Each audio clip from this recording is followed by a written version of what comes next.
Hello everyone. Today we are looking through the IEB final exam for physics, well, physical science paper 1, it's the physics exam, and it is from November 2023. So let's get into it. If we look at the instructions, one important instruction that we have is over here, 2 decimal places. That's kind of normal, so that's important where appropriate, and then do not express your answers proper fractions. So for example, do not leave your answers as 5/9 meters per second squared, for example. Don't do that. Put it as a fraction. Sorry, put it as a decimal, not a fraction. Okay. So 0.15, or I don't know what this is, but 0.15, not as a fraction. Okay, now that that is out of the way, the usual stuff, let's get into it. The multiple choice out of 20. Here is the first question. They say the unit for power is the watt, and it may be written as follows. So when you get a question like this, you have to look at where the watt actually comes from. So we have a few equations for the watt, and there are a few different ways that you could tackle this. Let me bring up some equations for power. So here are some formulas for power. As you can see, we have this one over here. Power is work over time, or power is force times velocity. So there are a few different ways you can do it. I think let's work with this one over here. Power is force times velocity. So what you have to do is you have to use one of these equations. And you need to get to the base units, right? So the base SI units like kg, meter, seconds, okay? So currently, if we look at the units of force, it's newtons, right? But this isn't a base unit, but it's okay. I'm going to say equals here, equals newtons times by, this isn't a base unit, so we're going to have to investigate further, times by velocity. Well, velocity is measured in meters per second. Okay. Then if we look at the formula for force, it's mass times acceleration, right? F net is mass times acceleration. All right, so Newton, right? So newtons can then be expressed as kilograms, right? Because that's for mass, times by acceleration, which is meters per second squared.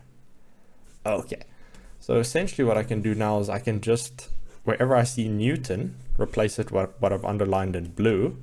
So we have kilogram times meter times second squared, right? So this is times then by meters per second. And what you see there is we apply our exponent laws, and we're left with kilogram meter squared times by seconds to the power of -3. So you'll see that that matches with C over there. So the correct answer for 1.1 is C. Okay. Question 1.2. A ball is dropped from a height h and hits the ground with the speed v. The speed of the ball at the moment when it reaches half its initial height is one of these options. Okay, so half its initial height, that will be h/2.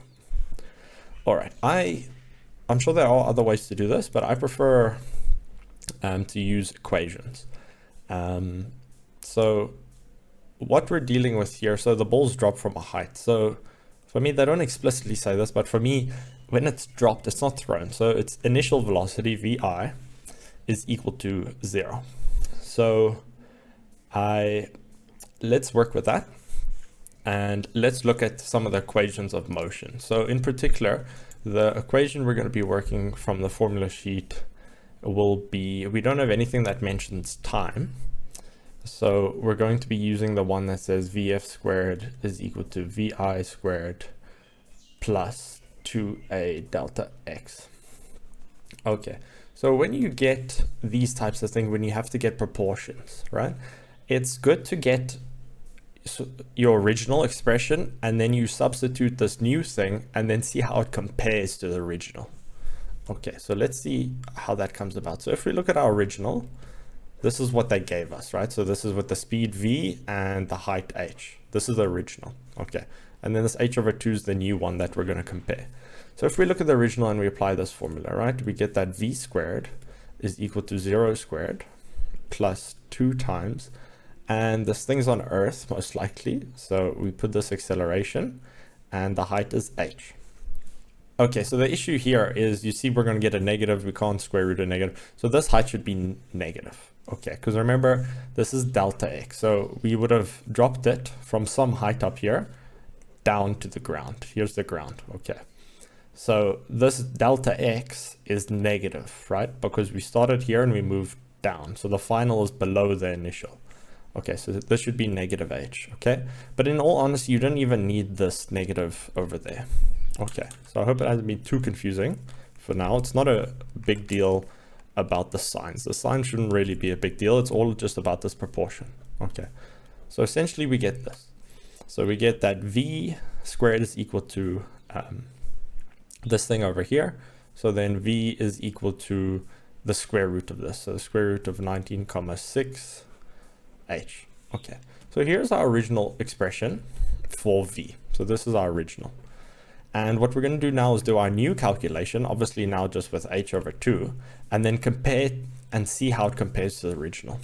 Okay, so if we look at our new, it's the exact same, but now we're trying to find the final velocity. So it's not given that it's v, right? We don't know that it's v, it's some vf that we need to solve for. Okay, in terms of v, so the answer needs to be in terms of v. You see we got a bunch of v's over here. Okay, so again, it's 0 squared plus 2, the acceleration is the same. Okay, but now the height is half its initial height, which is this h over 2. Okay, so when we do that, we get vf squared is equal to, and if we times all of that, what you'll see is we get a half times by 19,6 h. Okay, so because remember this little part gives us 19,6, and then here we have a half of that, so we have a half of 19,6. Okay, and you'll see why I'm writing it like this. Okay, and what you'll notice now is we have to square root both sides, so we get that vf is equal to a half 19,6 h, the square root of this entire thing. All right, and what we can do now is we can use our root laws, and we can actually take this out. All right, it becomes 1 over root 2, and then this thing is times by the square root of 19,6 h. All right, here's where the original comes in. So our original was this. Okay, so do you see how we have this part again? So this is v, but this was the new ratio / proportion shift, right? So we can rewrite this as v over root 2. So the answer here is b. Okay, the answer is b. So you don't actually have to go through all of these steps. Once you've practiced enough of these problems, you can kind of, I'm just showing you if you normally struggle with these proportions, this is the main steps. But for example, you can skip some steps. So for example, you can do this initial bit here. I know it's a bit of a mess with all the lines and stuff, but you could do this initial bit over here. See, it's 19,6. And then you'll see, okay, this is now going to be half of that. And I know it's going to be rooted, so I know it's going to be the square root of 1 over 2, which is just 1 over root 2. And I see that over here in B. So then you can select B, okay? And remember also it's multiple choice. So you can cross out the things that are, I often call it bogus, right? So the things that are just wrong. Okay, so for example, half the height, it can't be the same velocity. So for example, here you could cross out V. There's some other options. Well, in this one, you can't really, I don't see how you can cross out too many other things. But yeah, so my main point is you don't always have to go through all these steps in the multiple choice. Often you don't have the time. So sometimes you just cross out what it can't be and then work what are some of the more, some of the leads that might be more productive. Okay, it might come up in the next few problems. But yeah, so the answer for this one was B. Let me circle this again. It was B. Okay, so if we go to our next slide, question 1.3. It says a heavy ball of mass 6m is traveling along a straight horizontal surface at speed v. It collides with a stationary light ball of mass m, so we know that v is equal to 0 of this one. Because it's stationary or at rest, the surface they collide is frictionless, The heavy ball continues at half its original speed. So this is important. Its original speed is v. So this is going to be v over 2. And continues, it will be in the same direction. And the speed of the light ball after the collision will be equal to one of these options. Okay. So again, let's not guess. Let's apply formulas. So, excuse me, this is a question of momentum, linear momentum. Okay, so linear momentum, it's important we choose a direction. So I'm going to assume that the ball was rolling to the right originally, and I'm going to call that positive. Okay, so for momentum, we say the total linear momentum. So you say the total momentum before is equal to total momentum after, so total P before. You don't have to write that, I'm just showing you the proper process. But you say total P before is equal to total P after. It's what you'd normally do if it was a question for 4 marks, perhaps, right?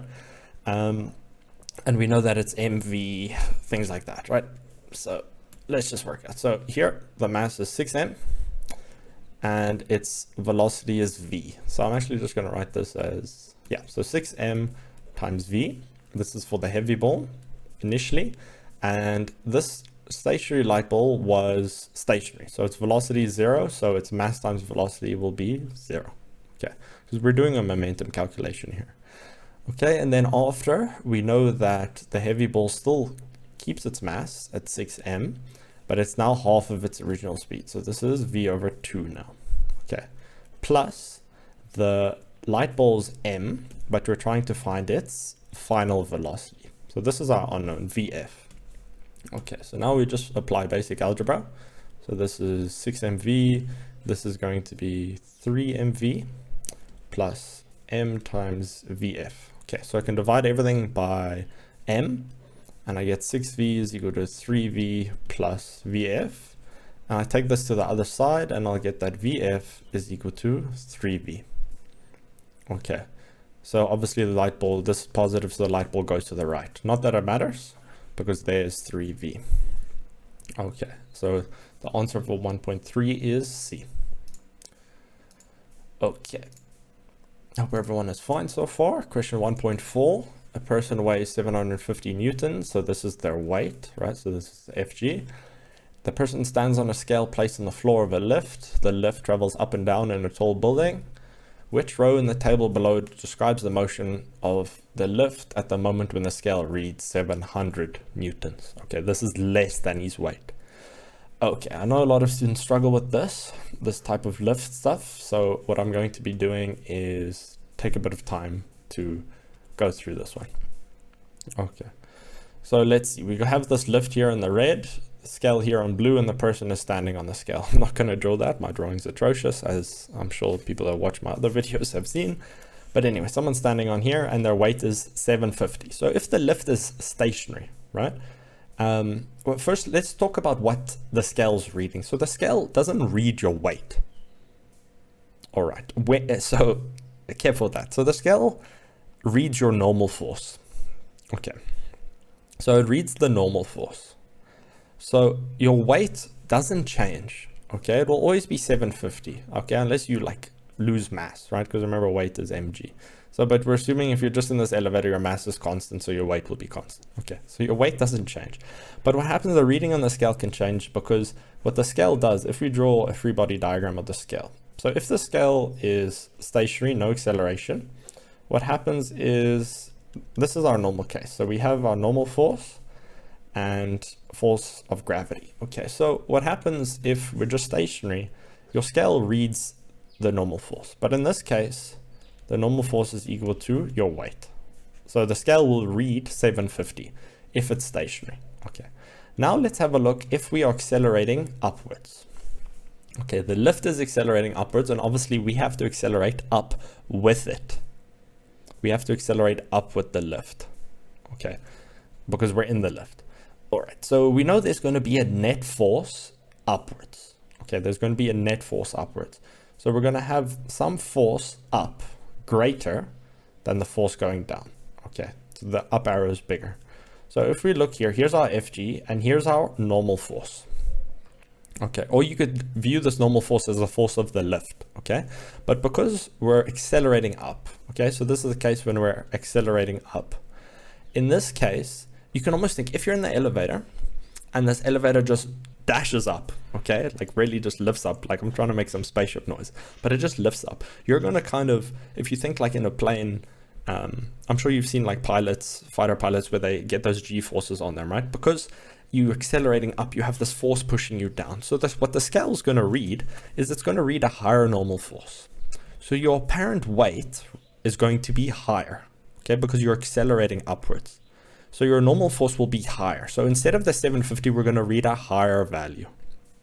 Okay, but that is quite insightful, because we just realized that if we're accelerating up, then our normal force will be bigger. So we're going to be reading something that's bigger than 750.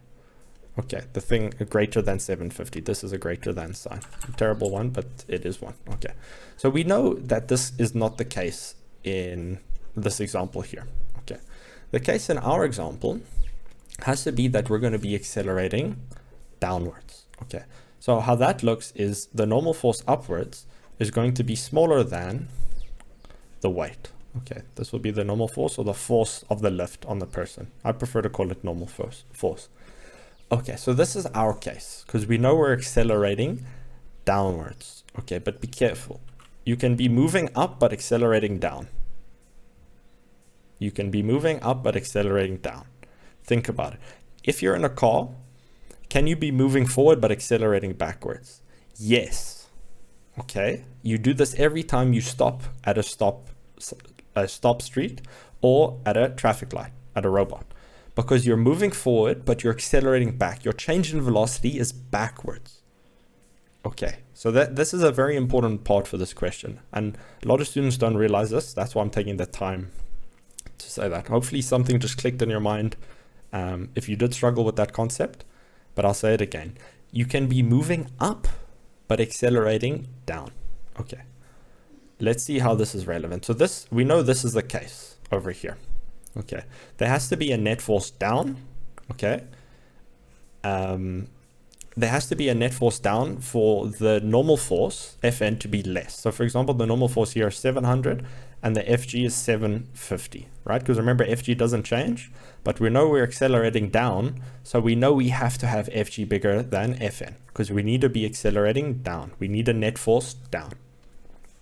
Okay, so we know this is our case. So let us now make our lives easy. Let us go and check the multiple choice options. Okay, we know we have to have an acceleration. So can we have a constant speed for a type of motion? No, it cannot be B and C. Okay, now at the very worst case, the question is now a 50-50. Okay, so remember, cross out what is bogus. Okay, it will help you. It's now a 50-50 instead of a 1 in 4 chance. It's a 1 in 2.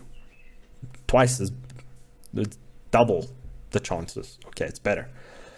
So now let's have a look. Okay, direction of movement and type of motion. Okay, we know we are slowing down. Okay, we are slowing down. All right, let's consider A. If we're moving upwards and slowing down. Okay, if we're moving upwards and slowing down, our acceleration will be downwards. Okay, because we're moving upwards, right? So our velocity is upward. Let's say our velocity is 20 meters per second, very fast lift. Okay, but we're slowing down. That means our acceleration is down. So A works. Okay, so the answer here is A. Let us check D and see why it is wrong. Okay, because D also says slowing down. Okay, so that implies there is some acceleration. But let's see. For D, we're moving downwards. Let's say our velocity, the magnitude is also 20 meters per second. All right, but we're slowing down. So what direction is our acceleration in this case? If we're moving down, but we're slowing down, our acceleration has to be in the opposite direction, because we need a change in velocity in the opposite direction. And we know this cannot be true because we need an acceleration downwards for this statement to be true, for this diagram to be true, which is what they want. So it can only be A. All right, I took a lot of time for this, but I hope that this helps. Okay, there are questions that are non-multiple choice questions where they discuss this lift types questions. I know it gives students a lot of grief, but I hope this discussion has helped you. That's why I took the extra bit of time. Okay, Let us move on. Question 1.5. So the diagram shows a trolley held at rest at the top of a frictionless slope, rather. Okay, so we have this, and they're given H1, H2. So if we just look at this without reading any of this, it looks like it's going to be a mechanical energy problem, right? Because we have, this is a standard mechanical energy problem. We starting here at velocity 0. Here's we're going to have change in potential. That's going to lead to change in kinetic. That's mechanical. Okay, so keep that at the back of your mind. And they say what information is required to calculate the speed reached by the trolley at point X after it has been released. Okay, the mass of the trolley, the difference in height, H1 minus H2, the length of the slope, distance traveled by the trolley, and all of the above. Okay, so if we think of mechanical energy, do we ever need the length of the slope? No. Okay, so it cannot be C. And because of that, it cannot be D. All right. And now some of you might be thinking, yeah, of course, right? So to calculate the speed, I need the mass, right? Because of kinetic energy being a half mv squared. Okay, but let's have a look. Okay, but again, we've made it a 50-50 chance, which is good. That should at the very least be your worst case scenario. Okay, that it's a 50-50. So let's have a look. Remember, if we're doing mechanical energy, we'd say Emec before is equal to Emec after. Remember, you don't have to write this. I'm just showing you the concept. Emec after. Okay, so Emec before, right? So remember, Emec comes from Ek plus Ep. Okay, Ek is a half mv square and Ep is mgh. Okay, I know it's a bit messy, but I'm trying to go through this quick. So Ek initial is 0 because we're at rest, plus mgh1. That's our potential energy over here, gravitational potential energy. And Emec after, we're going to have a half mv square. And this is what we're trying to see if we want to calculate the speed, right? So if we want to calculate this v, what information do we need? So we're checking that. Okay, and then we still have potential energy here, and it comes from mgh2. Okay, so what you'll notice now is everything has m. Here's an m, there's an m, there's an m. So what we can do is just divide through by m. Okay, so we get gh1 is equal to a half v squared plus gh2. Okay, and we're trying to find v, the velocity v, so let's make that the subject of the formula. So if I do that, I'm going to get gh1 minus gh2 is equal to a half v squared. Okay, and what I can do now is times both sides by 2. So I'm going to get v squared is equal to 2 g h1 minus h2. Okay, I'm taking out a common factor here. All right, hope everyone was fine with that step. And now what I do is to get rid of that square, I just square root both sides. All right, so if we look here, to calculate the speed, what I need is g. Okay, but we already know that, right? So in terms of what information, the only information we need is this difference in heights. Okay, h1 minus h2. If we have that, we can calculate its speed. So it's b. Okay, so because g is a constant given on the formula page, it's not actually information that's required, it's information we have. But the thing that's required is this h1 minus h2. Okay, so I hope you guys were okay with the algebra over here.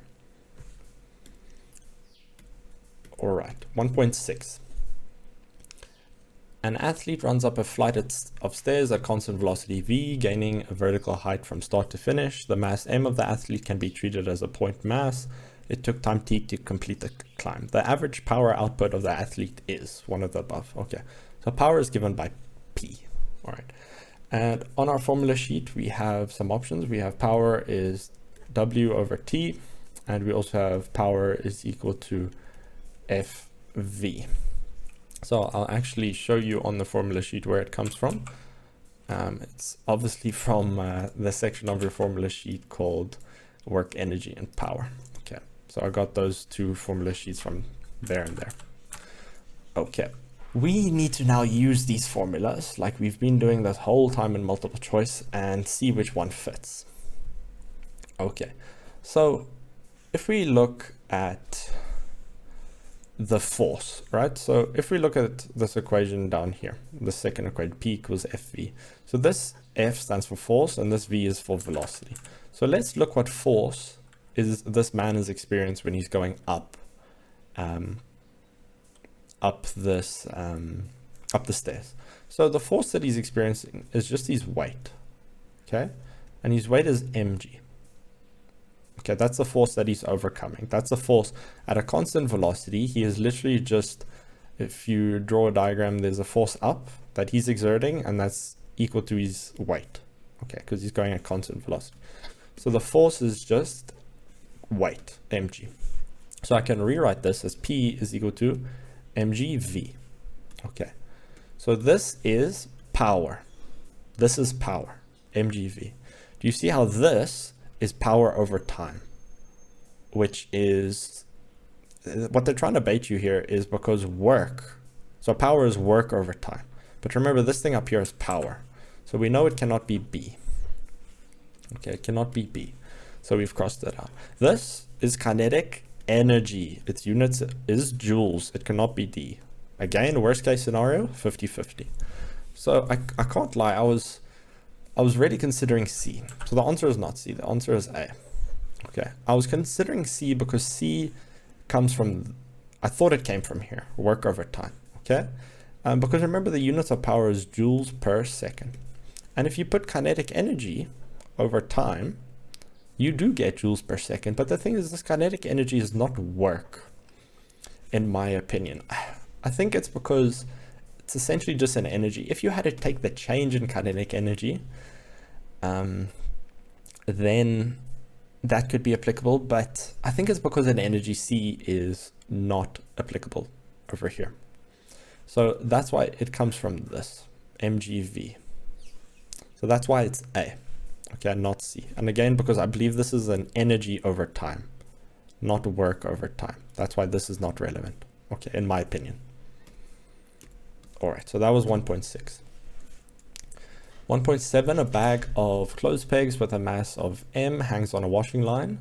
This causes the line to sag so that the washing line is at an angle theta with the horizontal.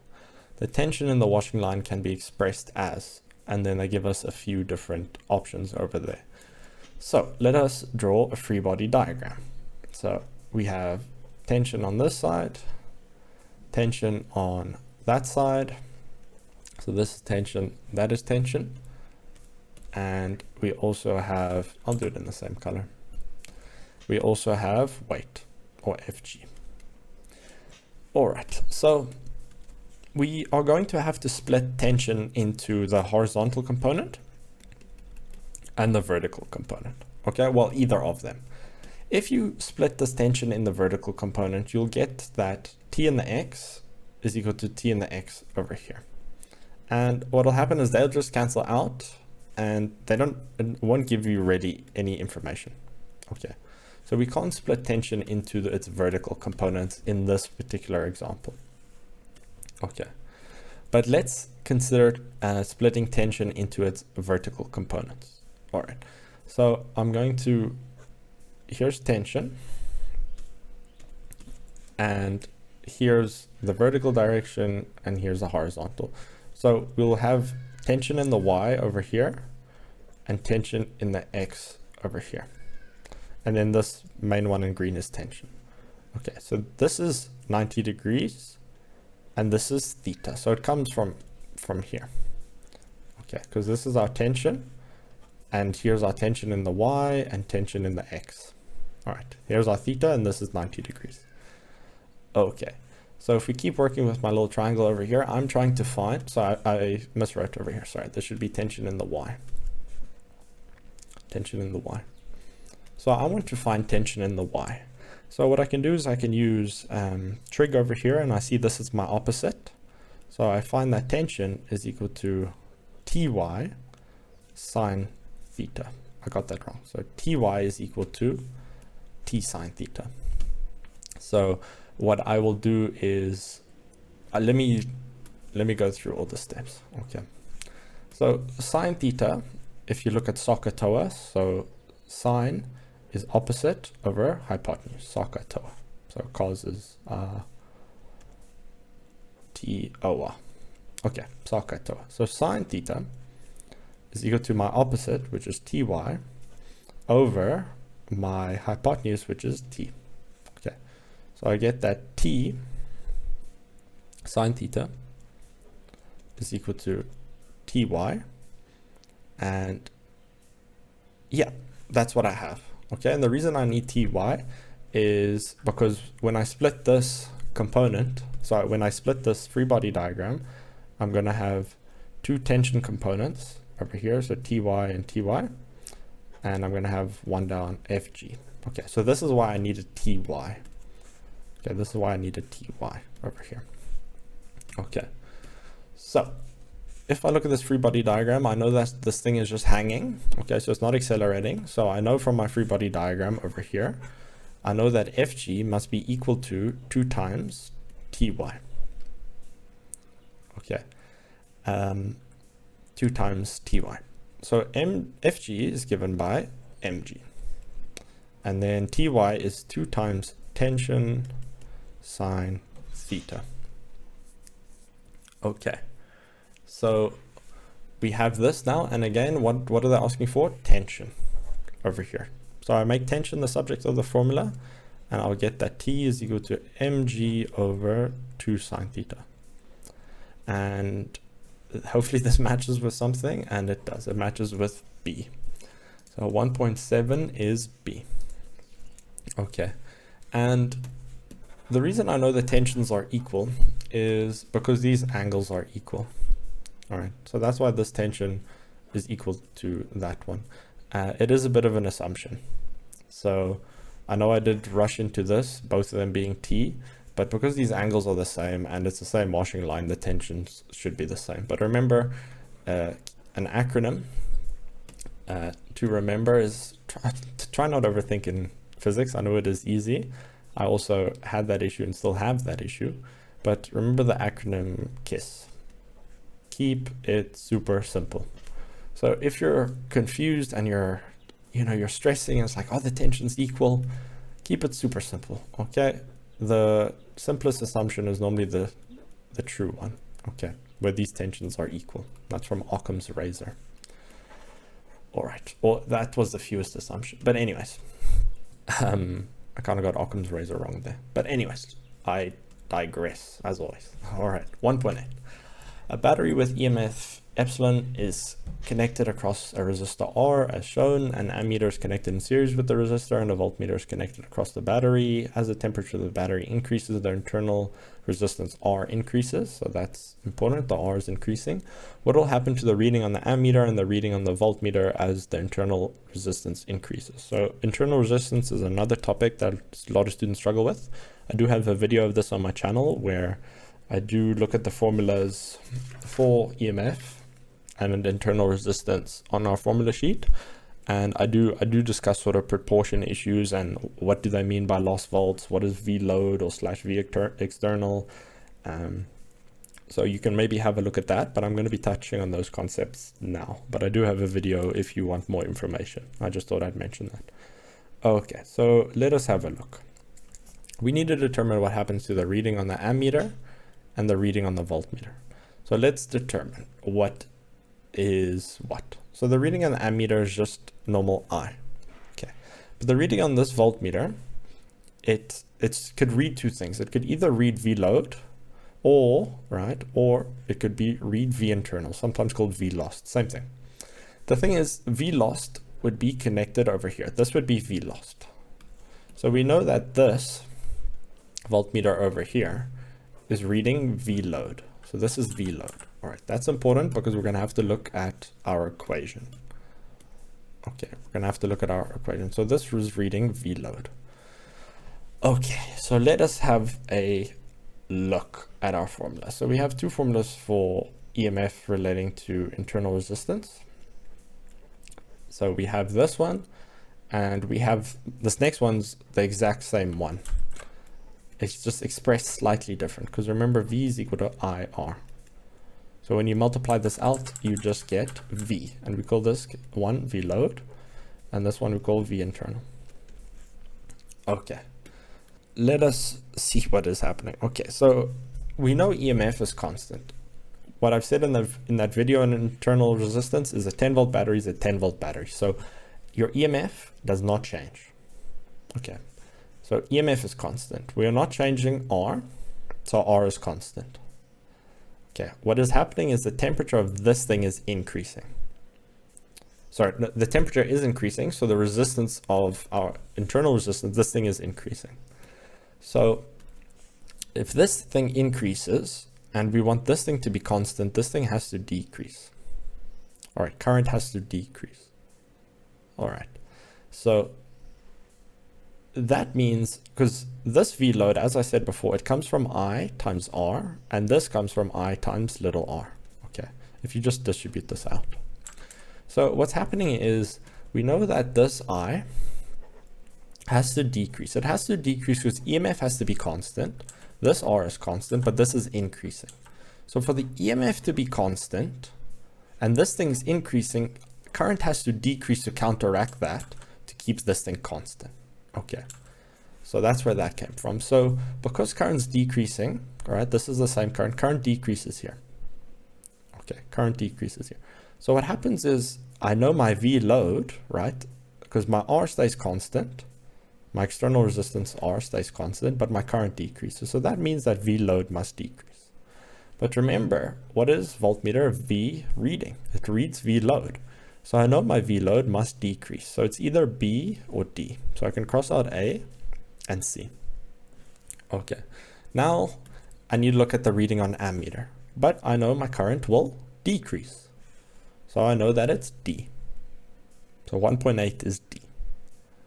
All right, if you're struggling a bit with this concept, I do encourage you to have a look at that video, but at least I hope that this made sense, regardless if you have seen that video or not. Okay, remember I can't explain everything in full detail here because otherwise the video would be a bit too long, but I do take my time with multiple choice. But yes, anyways, let's continue. They say here a magnet is dropped through a vertical coil. What will the output on the voltmeter connected to the coil look like? All right, so remember, we can call this the positive terminal and this is the negative terminal of the voltmeter. Okay, so when current goes this way, our voltage will be positive, right? So this side's positive and this is negative. So when our voltage, when it goes through this way, it'll be positive, but when current then comes this way, it'll be negative. Okay, so let us have a look at that. So remember from our induction laws, from Lenz's law, we know that this moving magnet is going to be having a changing magnetic flux. Okay, and we know that this solenoid over here is going to counteract that. Okay, so what we could do is we could use our, what rule do we use? A right-hand rule, right? So we could use the right-hand rule to determine the flow of current. It's not incredibly important here, but what's important is we know initially that current will flow. So we know initially that we are going to counteract this magnet by putting a north up here. Okay, because remember, according to Lenz's law, the current's going to be set up a magnetic field to oppose the change in magnetic flux. So if a north is coming towards us, right, how are we going to oppose that? By setting up a north going positive. So the solenoid will set up a north and south like this. Okay. Okay, so we know there's going to be a positive initially, right? But then think when this magnet starts falling through here, right? Here's south, here's north. Okay, we're going to try oppose that. So south is moving away from us. Okay, south is moving away from us. We need to oppose that. So we need to bring south towards us. And to bring south towards us, we need to have a north going down now, because we want a north here and a south here. Okay, because remember, opposite poles attract. So this north and south are going to attract. So we want to bring this magnet back. Okay, so we know that we are going to have one side is going to be positive and one is negative. So we know it can't be A. Because remember now, because the magnetic field we had a north up here initially and a south down there, and then we had a north and a south. Okay, so this is when the magnet was above. This is when the magnet was above the center, and this is when the magnet starts moving below. Okay, so this is the fields that we set up in the magnetic field we set up in our solenoid. So essentially we know there's a change in current, okay? And if there's a change in current, direction of current, there'll be a change in the voltage. Okay, so we know it can't be A, excuse me. Then let's think of it. Okay, so remember this voltage comes from this equation. It comes from EMF is equal to negative N times by the change in magnetic flux. Sorry, this should be phi over delta T. So it comes from this equation. All right. So what's really important here is this, the change in magnetic flux with the change in time. All right. So this magnet, I want you to think if this magnet is moving slow, right? Or if it's not moving at all. If it's not moving at all, will we have a change in magnetic flux with a change in time? And the answer will be no. So there'll be no EMF. Okay. So the graph wouldn't look like this. Okay. But we do, this thing starts going down, okay? It starts moving down. But what's important is it's accelerating, okay? So every second, because of gravity, it is now, after 1 second, it's now going 9.8 seconds faster. And then the next second, it'll be 9.8 plus 9.8. But the point is this velocity is increasing, okay? And because the velocity is increasing, this change in magnetic flux, okay, the rate of change in magnetic flux is increasing. Okay, because the velocity, right, I'm going to write velocity instead of V because we also have voltage. The velocity is increasing.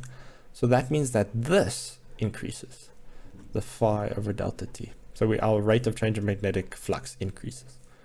So because that increases, right, and remember this is related to voltage, we know our voltage is going to increase, okay? So our voltage is going to increase. So it can't look like D because here, the voltage over here, it's fine, it's positive, but here you see how these magnitudes are the same. They're the same sizes. But that's not the case because we know that our velocity, so let me also write here, because our velocity increases and then our magnetic rate of change of magnetic flux increases, our EMF is going to increase, okay? Or EMF or V for volts, okay? So it means that we should be getting a bigger line over here because we're expecting a bigger voltage. It can't be D then because that would imply that this thing goes with constant velocity. Okay, and it can't be B either because this implies that we went fast and then we slowed down. So it can't be B, so it has to be C because what happens is this thing went through here slowly and it started getting faster and faster and it keeps getting faster and faster. So from down here, okay, from the center over here, we start going really fast, okay? It keeps getting faster and faster, so the change keeps getting bigger. So that's why you'll notice that this is bigger. Okay, so that's why the answer here is C. All right, I know I was yapping a lot over there, but I hope everyone isn't too confused by that. Okay, hope everyone is okay. Seriously, I do. I know sometimes I can be confusing, but 1.10 now. A high energy light is shown onto a copper plate. Electrons are emitted from the plate. Which combination will be true when the wavelength of the light is increased? So the kinetic energy of the emitted electrons, we need to look at that, and the number of emitted electrons. Okay, so here they talk about wavelength of the light decreased. So wavelength is given by lambda, and that's decreasing. Okay, but to determine the kinetic energy of electrons, we have to use this equation where E is equal to the work function plus EK max. All right, so this thing is constant, work function. It's just a property of the material, of the metal, and we need to see what's happening to energy, because if energy increases, then obviously this has to increase. They're directly proportional, or well, this one has to increase. If this one increases, that one has to. Okay. So let's look at energy. So the wavelength of the light is decreasing. So we have this equation. Energy is equal to Planck's constant times speed of light over wavelength. Okay. So from this, we can deduce that energy is inversely proportional to wavelength. Okay. So when wavelength decreases, energy will increase.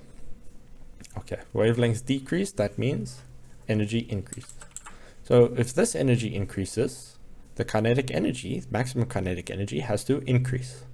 So if we look here, we can cross out A and C, because kinetic energy has to increase. Again, 50-50. I've said it a million times. All right. Now we need to think of the number of emitted electrons. So what would change the number of emitted electrons? If here we have our metal, what would change the number of emitted electrons would be the number of photons that are shot onto this, or shown rather, onto this metal surface. But we're not changing the number of photons. We're not changing the number of photons. It's the same number of photons, but it's just the wavelength has decreased. We haven't said we've increased the intensity. Increasing the intensity just means more photons. We haven't done that. So it has to be D, because the number of photons, that we're shooting at here are constant. It stays the same. So the number of electrons that are emitted has to stay the same as well. Okay, because remember, each one of these will emit a electron. So the number of emitted electrons is constant. Moving on to question 2. They say a ball is initially thrown upwards at 2.8 meters per second from a distance 0.9 meters above the ground. So this little bit of information is important. It bounces on the ground.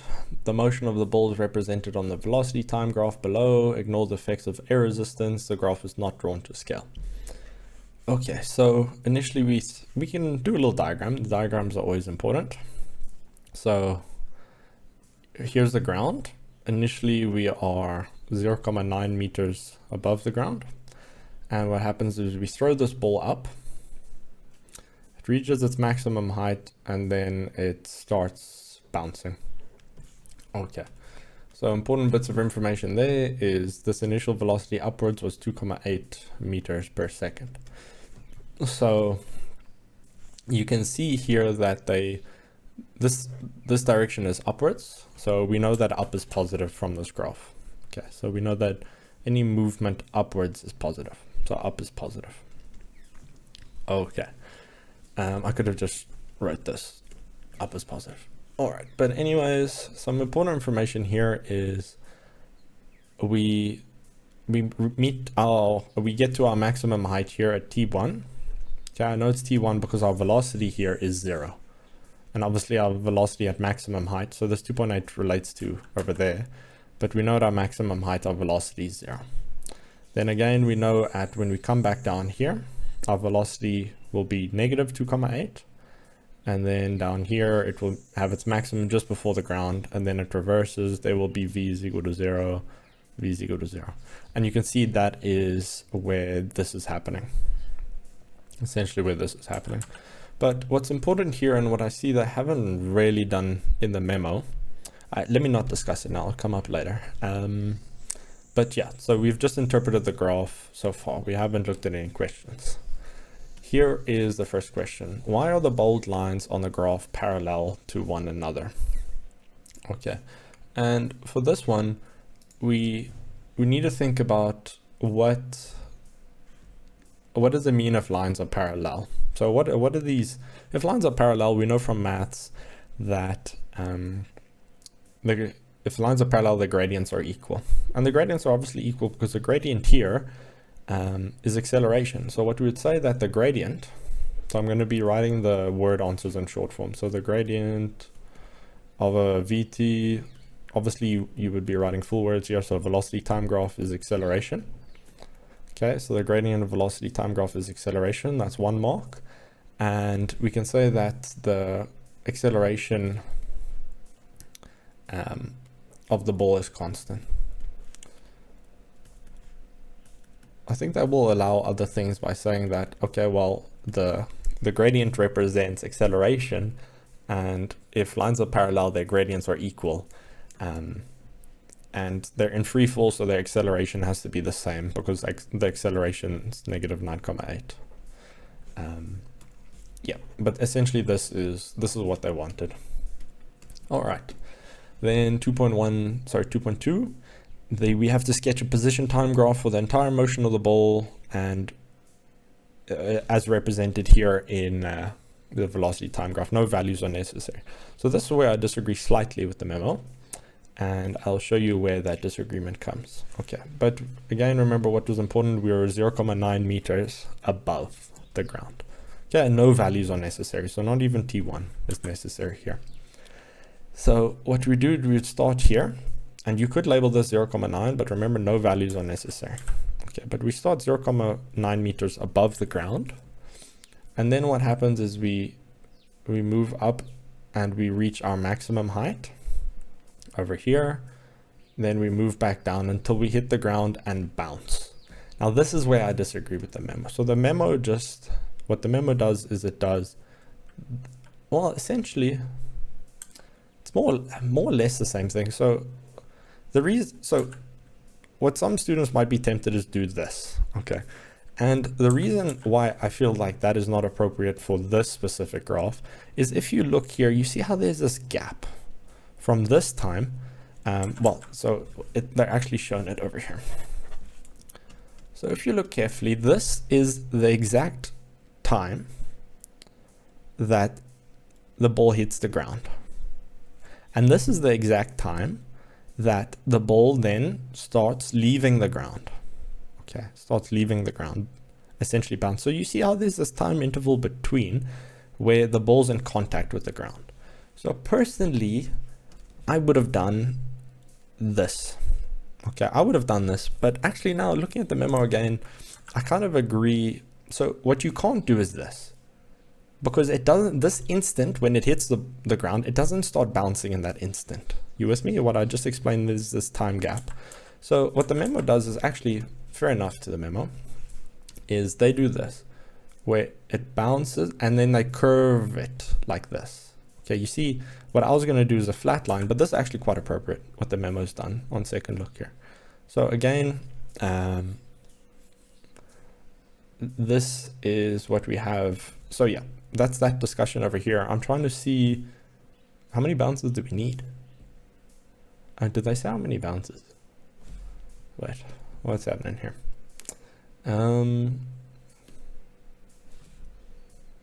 The entire motion of the ball. So it's thrown upwards, bounces on the ground. Okay, oh yeah, obviously. We're looking at the VT. So obviously that's going to determine how many bounces. Sorry. Okay, so anyways, we know we reach our max height over here, T1. And the thing is, then we know we have another complete bounce. So this is where we're heading up and we reach maximum velocity. So I'll call this T2. So essentially we know that we're going to be over here. So remember, careful, we can't go as high as we were before the rather. So it can't go as high as we were because there's some loss in energy. Okay, so essentially this would be T2. Okay, when we reach our maximum height. Then what happens is we don't show a complete bounce. Okay, so what we're going to do is, so again, the memo does this curve thing. We're not going to show a complete bounce. All right, remember it has to be less. We don't show a complete bounce because here we only reach our maximum height. We only reach our maximum height. So what we would have to draw is this, just when we reach our maximum height. Okay, so that is important. So this is what you would draw. This is what you would draw for this, obviously without this dot. This is what your drawing would be. No values are necessary for 3 marks. Okay, so I hope that was clear.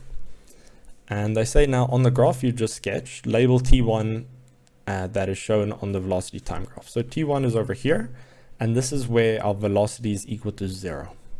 Okay, so this is where we reach the max height for the first time. So this would be T1. Okay. Cool. Next question is calculate T1. So now we actually need to calculate T1. So there's a few options. Obviously, this is VPM or vertical projectile motion. So we're going to be using equations of motion.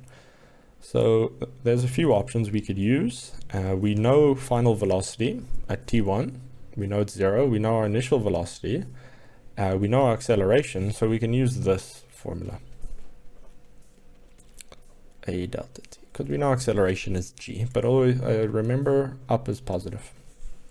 Okay, so our final velocity here at T1 is 0. Our initial velocity is positive 2.8 meters per second. Our acceleration is negative because our acceleration is downwards, and delta t is what we're trying to find. You could call this t1. T1 is what you're trying to find. So we just use basic algebra to solve this, and you should get T1 is equal to 0.29 seconds. Okay, don't forget units. All right, so that was for 3 marks. And then they say calculate velocity V1, which the ball hits the ground on its first bounce. So here's V1. Okay, so they want when the ball hits the ground on its first bounce. So there, again, there's always, not always, but most of the time you can use multiple equations of motion. So, and there's also different methods. If you want to see some of the alternative methods, you can have a look at the memo. But essentially here,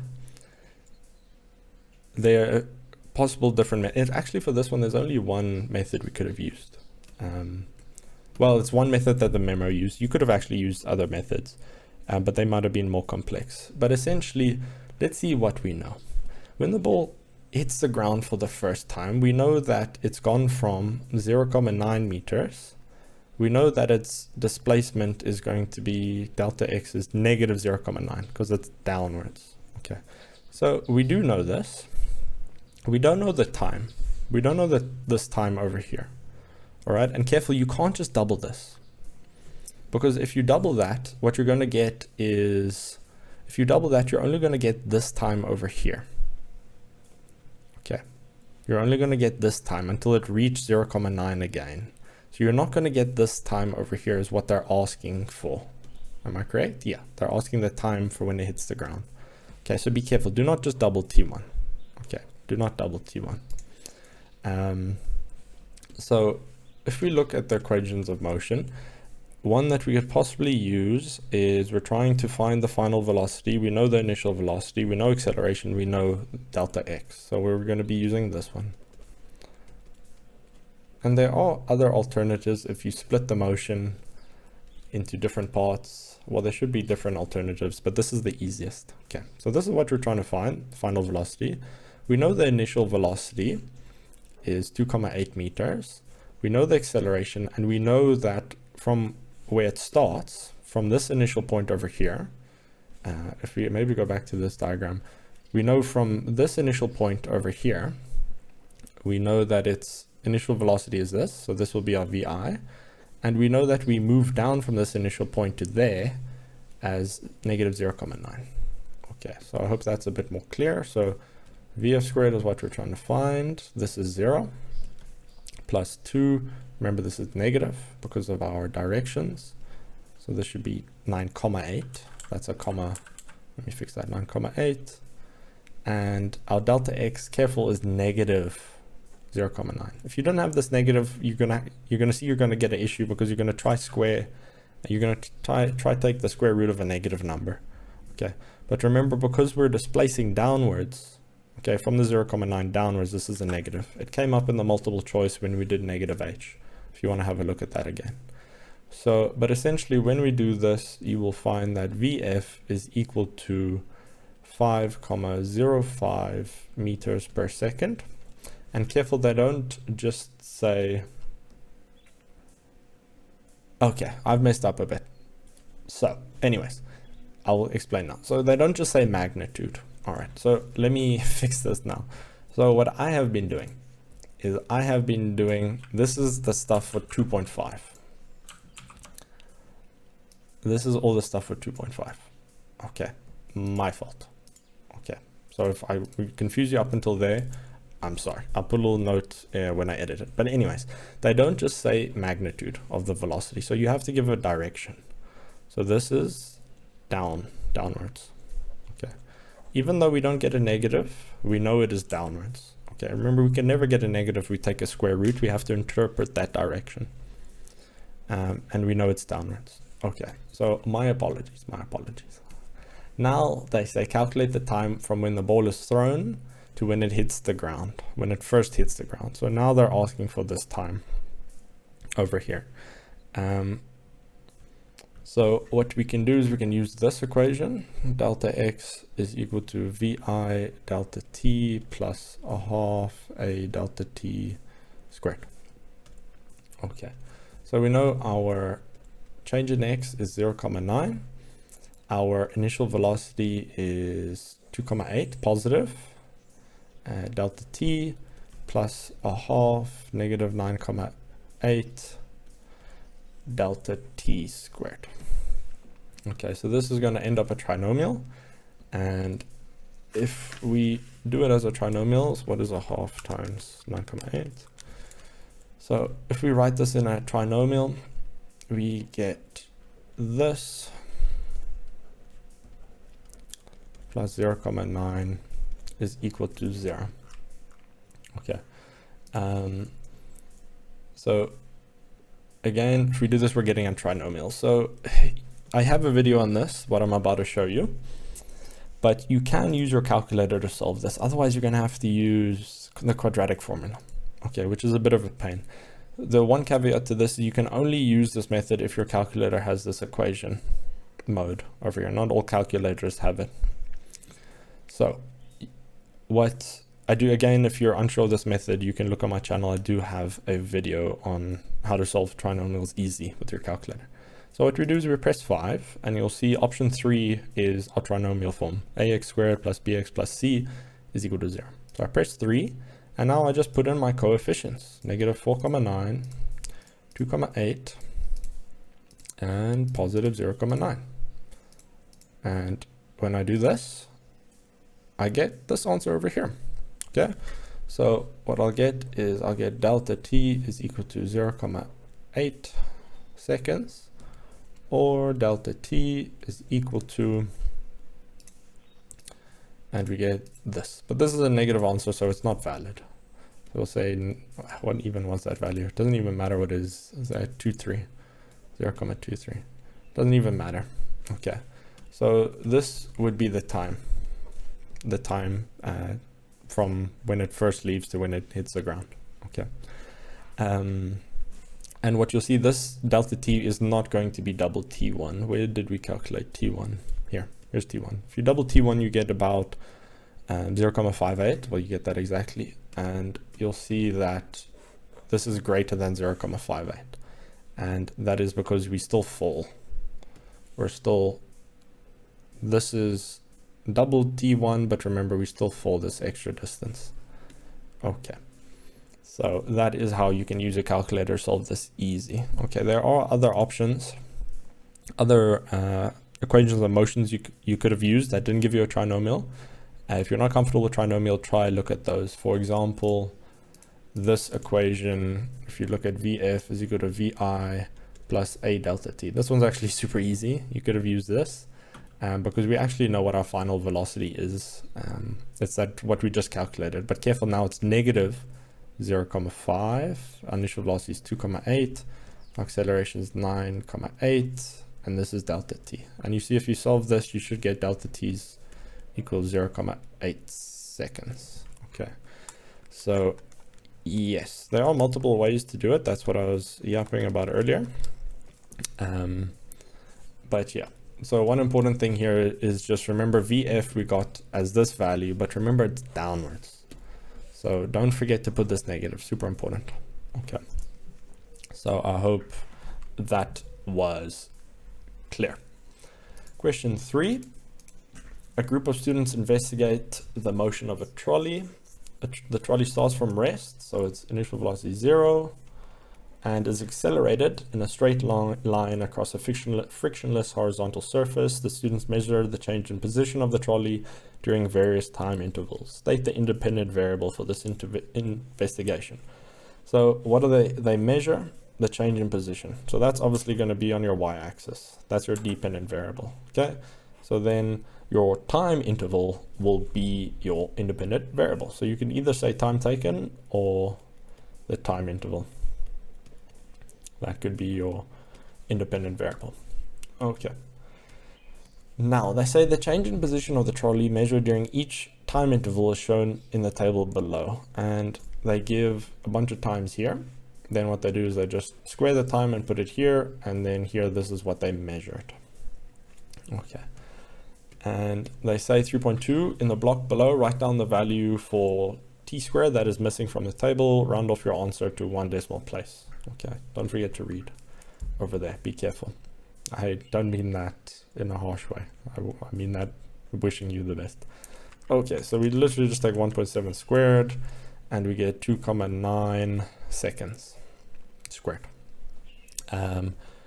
You do not need a unit because it is given in the table. Okay, but you don't, if you put the unit, you don't get penalized. Okay. Now we need to plot the graph of the change in position on the x-axis, on the y-axis versus time squared on the x-axis on the graph paper provided on the next page. Well, here it is. Okay. So what I'm going to do is, I'll be right back. I'm going to get those values for us here on the right. All right, we're back. So here's the table repeated, and here's the 2.9 that was missing. So let us look how to plot this graph. So very careful, it's time squared on the x-axis. So obviously we got to do some of the admin things, I guess, before we get into it. Like for example, labeling your axes. Okay, so we're gonna have to label the y-axis. So this is change in position delta x, and remember you got to have it with units. So this is in meters and it comes from here. Okay. And very careful, they want time squared. Okay, and that's on the x-axis. So we're going to write time squared. So careful, not Times Square in New York, times squared.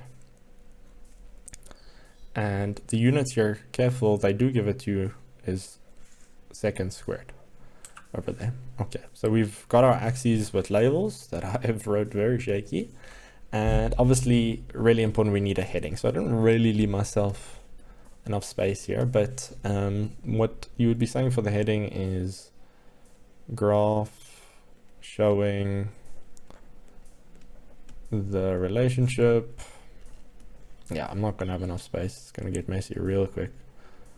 Graph showing the relationship between, and should be the dependent variable first. So change in position. Change in position in meters versus time squared. Seconds squared. Okay, that should be fine for a heading. And because you get a mark for all of this, what we've done so far, and before we've even plotted the points. Okay, but important now, we also need to think of a scale. Let's have a look. So our delta x values go from 0.2 all the way to 3.6. So how about if we just do ones? 1, 2, 3. The problem is we're not really using, well, this would mean we're using over half the paper, right? Because how much is half the paper? Here's 1, 2, 3, 4, 5, 6. So as long as we're using more than 3, 1, 2, 3, yeah, we're going to be using 3.5. So that's over half, right? That should be fine. So that's how I would do it. Does the memo include a graph? The memo does include a graph. Yeah, and they did exactly what I did. 1, 2, 3, 4. Okay, so that is for this. And now we need to think of appropriate scale for these ones. So we go from 0, so I'll put 0 over here. This is our origin. We go from 0 all the way to 9. So, I mean, you could count in threes, 3, 6, 9. That's over half. But I see the memos counted in 2. So let's roll with that. 2, 4, 6, 8, 10. Okay, I guess they want to be extra safe that they're using over half. All right, but here's our scale. Now we need to plot these points. Okay, so remember time squared is on our x, so these will be our x's and this is our y. Okay, so don't let that delta x confuse you. That's just change in position. Okay, now the fun bit. All right, so here would be 1, and that means every block represents 0.2, right? Because what you can do is you can say 2 divided by 10, and because there's 10 blocks from here to here, and then you realize each block represents 0.2. Okay, and we're here at 0.3, so that means that that's 1 block and then half a block. So it's over there, and then this one's 0.2, So over here, if you say 1 divided by 10, that because there's 10 blocks between here, each block represents 0, 1. So over here we did 1.5 blocks. Here we have to do 2. So this should be our first point over here. And remember we showed with an X. Then this one over here we're at, if we do our times grid, we're at 1. So that's exactly on this thing over here. And then we're at 0, 4. So that should be 4 blocks up. 1, 2, 3, 4. Okay, 4 blocks up. Let me fix that a bit. 4 blocks over there. And then over here we're at 2, 9. So here's 3. So 2, 9, this would be, wait, here's 3. This would be 3, 8. So 2, 9 will be in between over here. So 2, 9 and then 1, 2. So then that would be 2 up from here. So that should be over there. Why does mine look so different from the memo? This was 2.9, right? Yeah. So, okay, mine's not terribly different from the memo. It is slightly. I think, no, this is fine. Okay, because we should be 2 blocks up. We are 2 blocks up. And then this is 3. This is 2, 8. So that's 2, 9. Okay, I'm fine. I need to stay in my own lane over here. Okay, here's 4. So we're directly on here. And then 1, 6. So here's 1, 5. There's 1, 6. Okay. Then we're at 6, 8. So here's 6. There's 7. So here's 6, 8. Exactly. And 2, 8. So where are we at? Up here, there's 2, 5. 2, 8 is exactly here. Exactly. Then 9 is thankfully exactly here, and 3, 6, here's 3, 5, 3, 6. Okay, now we need to do a line of best fit. What I normally recommend is you take a ruler. Obviously, I could try with this ruler, but how do you spin this thing again? Okay, so it'd be a bit difficult to see, but normally what I'd recommend is you take your ruler and you hold it like vertical, so it's like skinny. And remember, we want to make sure that our line of best fit, we have the same amount of points as above and below. Okay, and we're going through the origin for this one. So you can see here there's too many points above. So what I would do is I would shift my ruler a bit, but now there's none of them above. And what you'd see here is we have, this is more or less okay. If I maybe increase this angle a bit, over here we have, there's 1 above, and then we have 2 just below. So I'm going to complete this line for us. It should be more or less okay. Yeah, that should be a bit better. Let me go 1 degree back, but then I got to shift this again. Okay, so it's more or less this. Okay, it's more or less this. So thankfully the ruler is going to draw us a really nice straight line. Okay, let's get rid of that. So there we go, a line of best fit. So remember, line of best fit doesn't go exactly through all of the points. All right, am I missing anything from the graph? We've got the plotted points, line of best fit. Okay, so there's our graph. So that was for 7 marks. 3.4, it says calculate the gradient of the graph that you have plotted, include units in your answer. Okay, so gradient is delta y over delta x, delta y over delta x. So the reason I got confused there, because remember on our y-axis is delta x, but do not let that confuse you. That's change in position, not the change in x values. Okay, so if we do that, we're going to be using values from our line of best fit. Okay, values must be from the line of best fit, no data points. Okay, so let us look. I am going to choose, I like to choose points that are kind of far away from each other, but are also nicely on lines. Like you see here, this one is nice because it's directly on the solid line. So if I dot it like this, right? So I know that's exactly 8. Okay, I'm going to choose that one, and then I'm going to choose 2. exactly over here. Okay, so, oops, 2 exactly over here. Okay, then obviously I also need to, whoops, track this across. Sorry, this ruler is such a mess, but I guess it will help us demonstrate. So obviously now I've tracked and hit the line of best fit there. So remember, you don't use your points for the gradient. You have to use the line of best fit. So it'll more or less be this. Okay, I should have dotted this, sorry. Or dashed this, I guess. It's just such a mess. It's very finicky, very finicky. Okay, and then over here, we dash like this. Okay, please let us get rid of that. So what I'm gonna do is I'm gonna do it thicker for us.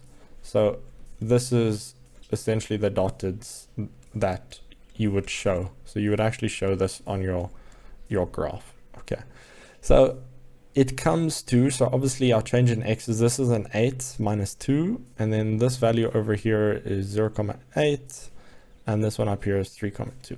Okay, so if we do our change in y's, so remember here's our y-axis. Okay, so I know this is delta x, but it's change in position. Change in position. It's on the y-axis.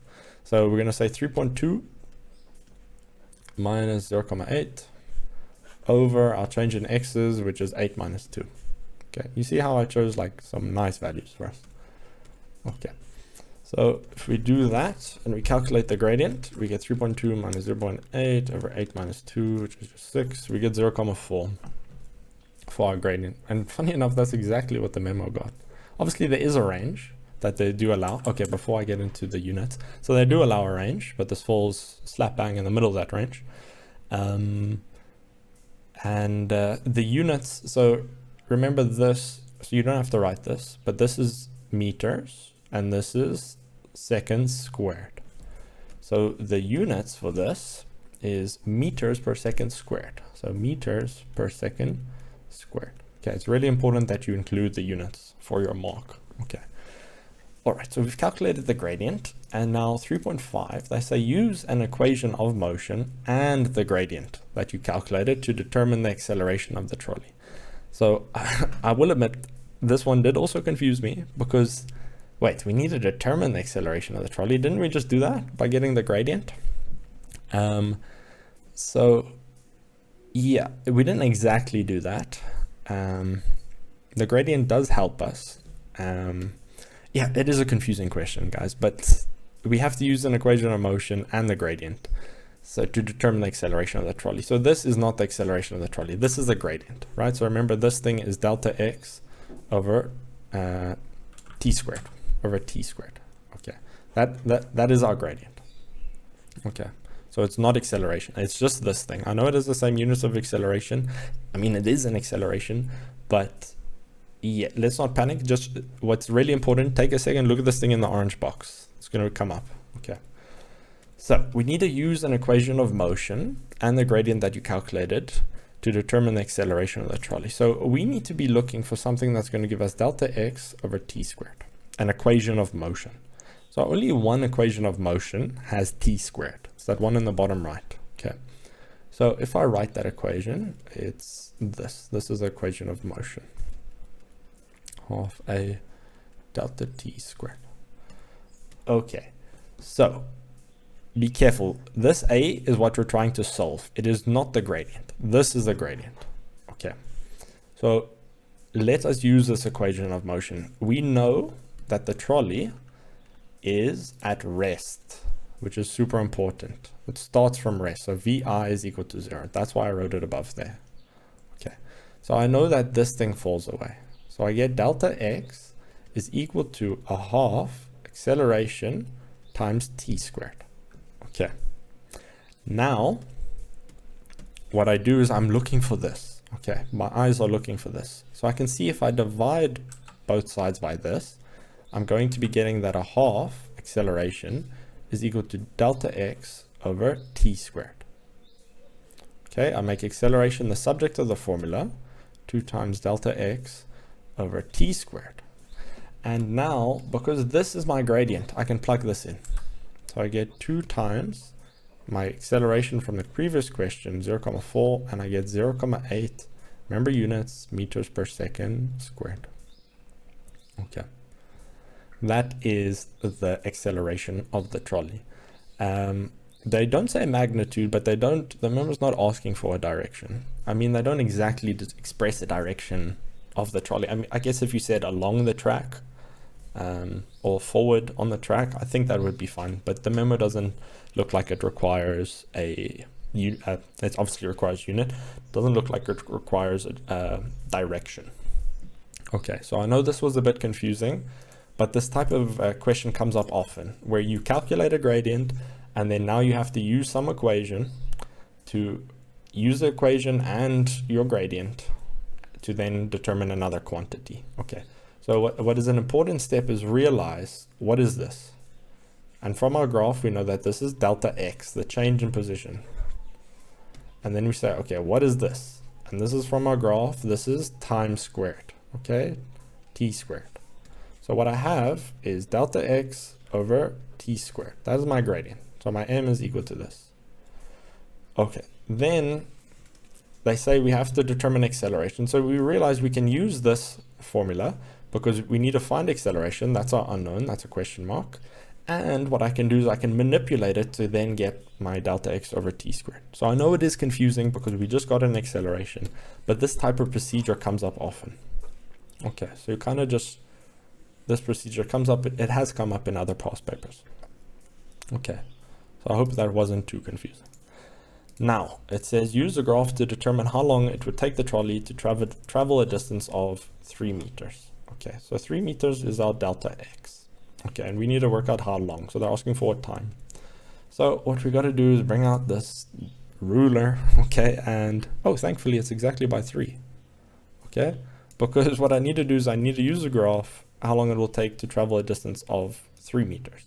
So I literally go on the graph exactly at 3, and I track until my line of best fit. Okay, so I'm going to use blue again. I've made the pen thicker. Okay, perfect. So I track across like this until my line of best fit, which I touch there. Then you're going to shift your ruler slowly, thanks Bill Gates, until we get to the line of best fit, which is, it's approximately there. It's in between. Okay, I'm gonna have to go for a thinner line again. Oh, the submissions. So it's about there, in between. Okay. So again, they will allow you some leeway. They do allow a range. Okay, let's see what we fell upon there. So this is 7, and each one represents 0,2, so 7,2, 7,4, there's 7,6, so it's in between. So it is 7, so we know that t squared, okay, now this is 2 sec. We know that t squared, because remember over here, this is time squared. So we know that time squared is equal to 7, what did I say? 7,5. Here's 7, 2, 4, 6, yeah, 7,5. So t squared is 7,5. That's what I get from reading it off. So t squared is 7,5 second squared, but I need to find t. So I just take the square root of that.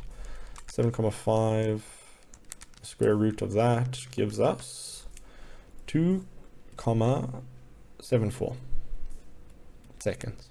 Okay, that's what I get. The memo gets 2,7. Okay, I don't know why it's one decimal place. I don't know why they put it at 1 decimal place. But yeah, they will allow a range. And the thing is they allow you to read the value of the graph. So it's kind of like positive marking. So don't stress too much if you practice this and you didn't get exactly these values. They do allow a range. Okay, and that concludes question 3. Now this next question is a very interesting question. So it's quite tough, and there's a lot of areas and a lot of room for misunderstanding or overthinking. So if I just give a bit of an intro to this question. So I feel like it's important to talk about inertial frames of reference and fictitious forces. Okay, so this question's about 2 books. You're in a bus and there's a book on the floor and there's a book on a seat on the bus, and the bus accelerates forwards. Okay, you can think to the right, it accelerates to the right. So if you think about what would happen if you're physically in this bus, the book on the floor is going to slide backwards. Okay, so the book is going to accelerate backwards. Okay, it's going to slide backwards. So if you're just in this bus, okay, and you're just looking at this book and it just starts sliding backwards, you might be thinking, whoa, suddenly out of nowhere, there's a net force on this book, all right? But we know from inertia that the book is going to slide back because the book isn't physically attached to the bus, so it's not going to move with the bus. So it's inertia. Remember from Newton's first law, it's going to stay in its state of motion, which is rest, unless acted on by a net or resultant force. So the book is going to slide back, and the only reason it slides back is because the bus is moving forward. The bus is a non-inertial frame of reference. Because a bus is accelerating forward, to a passenger in the bus, you might be looking, it's almost like Harry Potter type shenanigans going on, where the book just woof, slides backwards. And that's why it's a bit confusing with this, because you can, so this is for those that are, again, it's a bit of an extra discussion here, you don't need to know, but this is where the use of fictitious forces can help when you're in these non-inertial frames to then rectify what is happening to this book. Otherwise, it just looks like some Harry Potter stuff. Okay, so that's why you, in Matric, the IEB doesn't require you to know any of this. But it is an area, when I did this problem, I did consider that, and it is an area of confusion that I did feel some students might face. So I decided to discuss it here at the beginning of this question. But I also want to discuss this acronym we spoke about earlier, KISS. So keep it super simple. Have you discussed, well, you might have discussed it in class, but have you ever been tested on fictitious forces or non-inertial frames? You've never dealt with that, right? So what you do is you just do your normal free body diagrams. You'll see it'll come up. So my main point there is just keep it super simple. If you're confused about something, just keep it super simple and go back to basics. Use the basics. All right, so now that that bit of a disclaimer warning, I guess, is out of the way, let's look at question 4. So a bus is accelerating uniformly forward along a level road.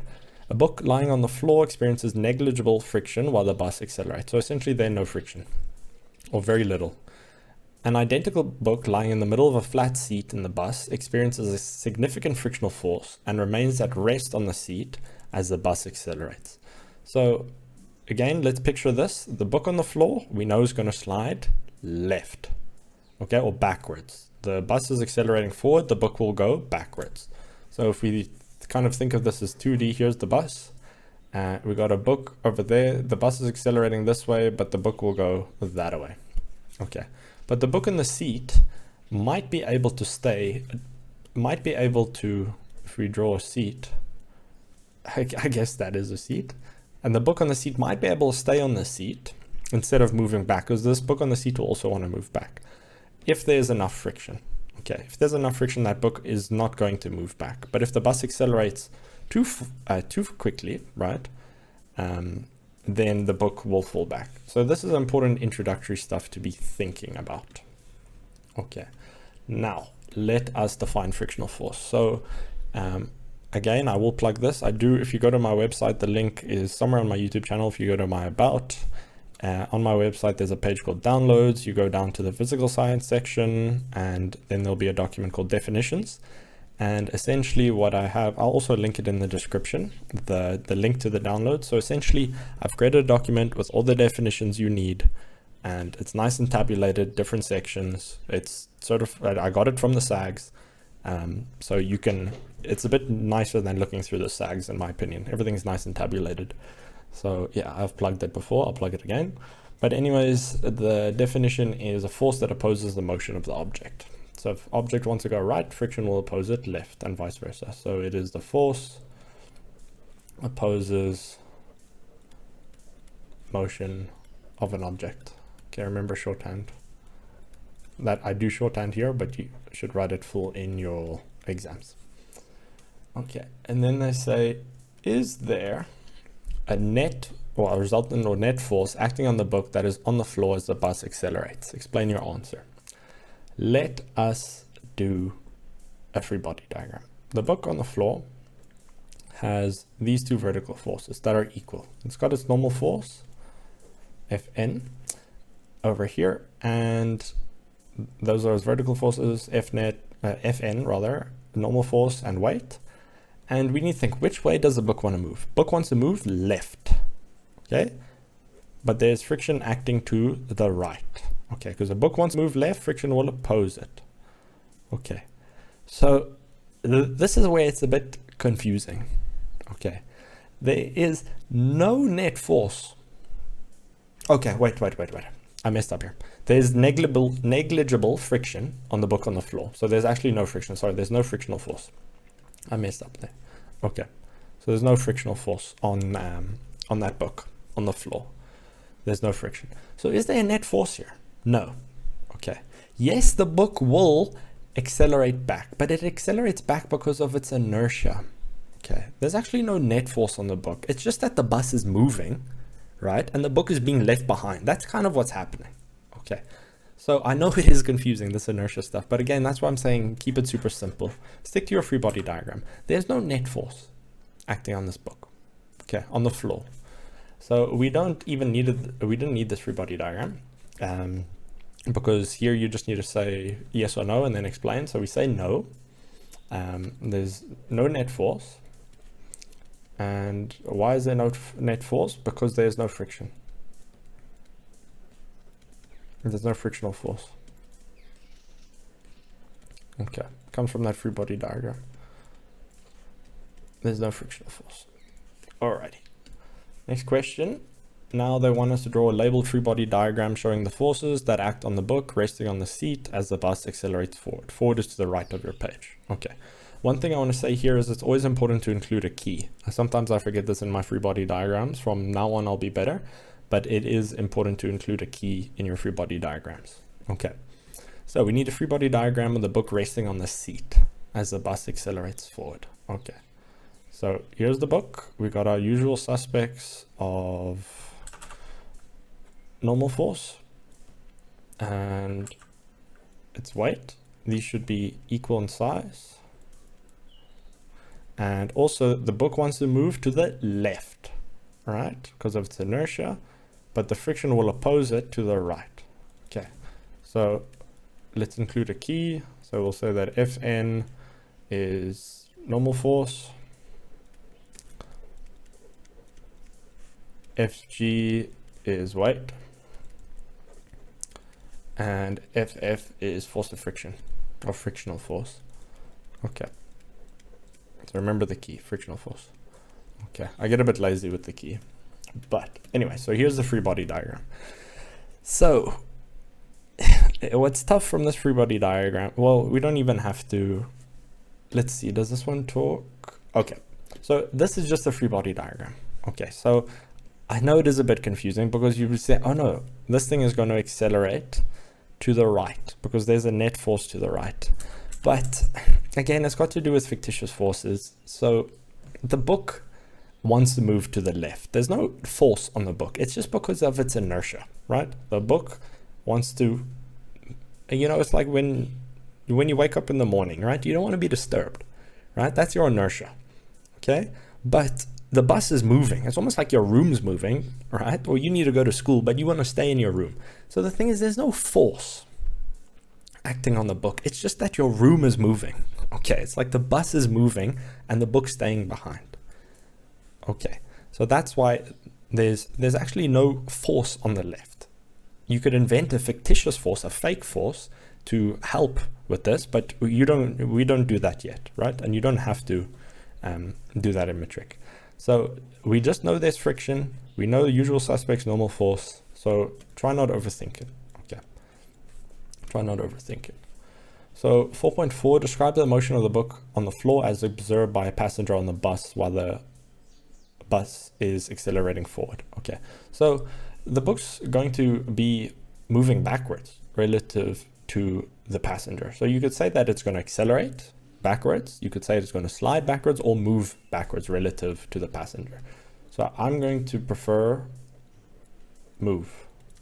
Okay, so the book would move backwards relative to the passenger. Okay, this was that Harry Potter stuff that I was talking about earlier, right? So because we have a intuitive understanding of inertia, we know, okay, obviously the book needs to move backwards, but the reason it does is because of inertia, right? But if you just look at the physics of it, it looks a bit confusing because there's no force acting on it backwards, but suddenly it just woof, slides backwards. And the reason it slides backwards is because the bus is moving forward. Okay, that's that Harry Potter type stuff. The Harry Potter stuff I'm talking about, it just comes into play. Remember when I did that free body diagram earlier and there was no force left or right, but the thing accelerates to the left. The only reason it looks like it accelerates left because a bus accelerates to the right.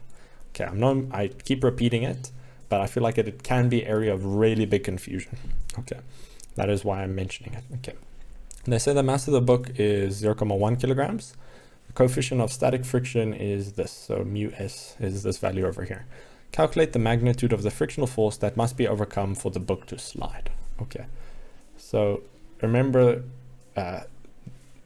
there's this maximum static frictional force, and then as soon as you reach that, it's going to be moving at constant velocity.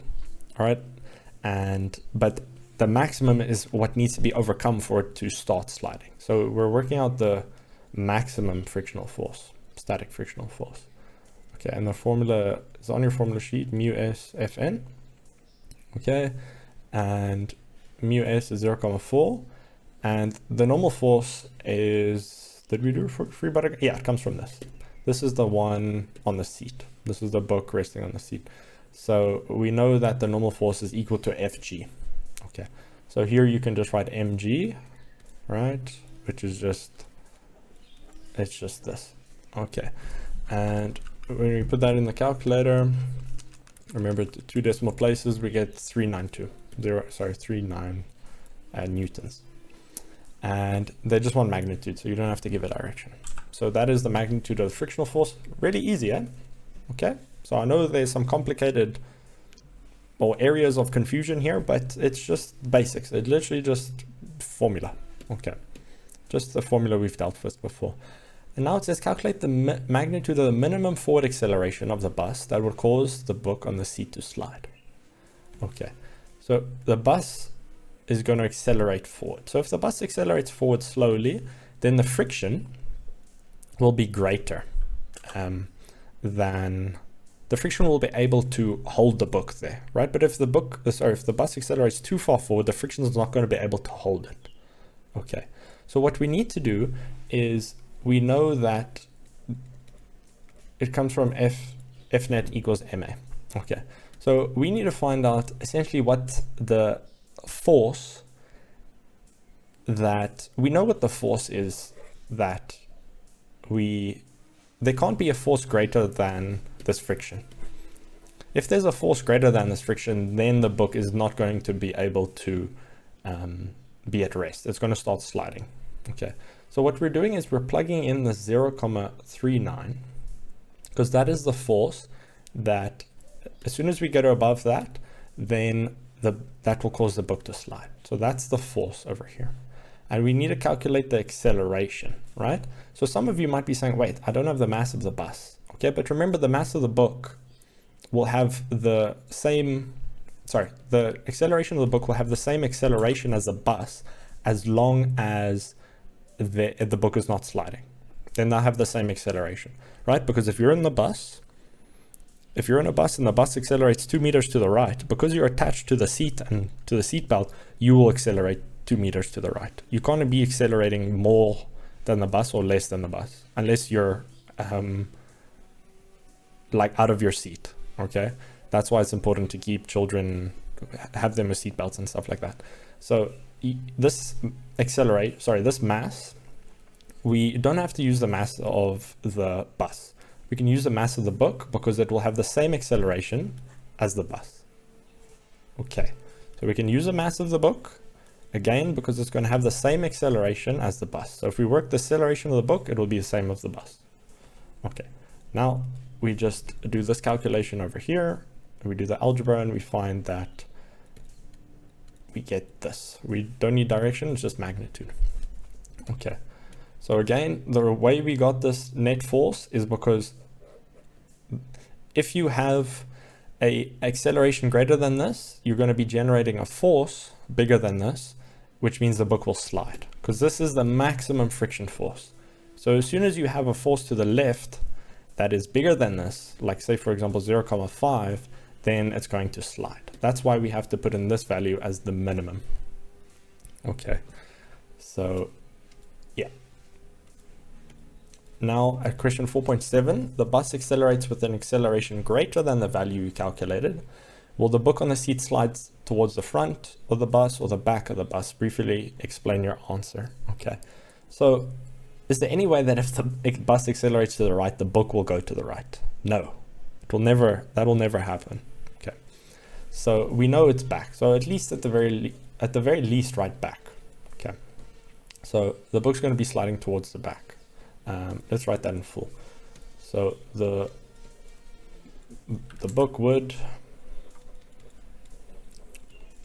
slide towards the back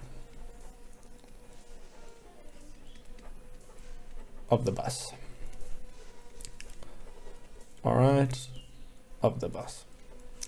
And briefly explain your answer, and it's because the maximum, right, because the maximum static frictional force is insufficient to accelerate the book with the seat. So you can say because the maximum static frictional force is insufficient to accelerate the book with the bus. To accelerate book with bus. Okay, bus. So remember, write that in full. Like for example, don't write FF, write frictional force. Okay. So what this is saying is this book, it will stay here as long as the bus doesn't accelerate too much to the right. Okay, because remember the book essentially wants to move to the left, but this friction is allowing it to stay, not sliding. It allows it to stay stationary on its seat. Okay, here's the book on the seat. So, but when the bus accelerates too much to the right, okay, it's going to want to slide to the left.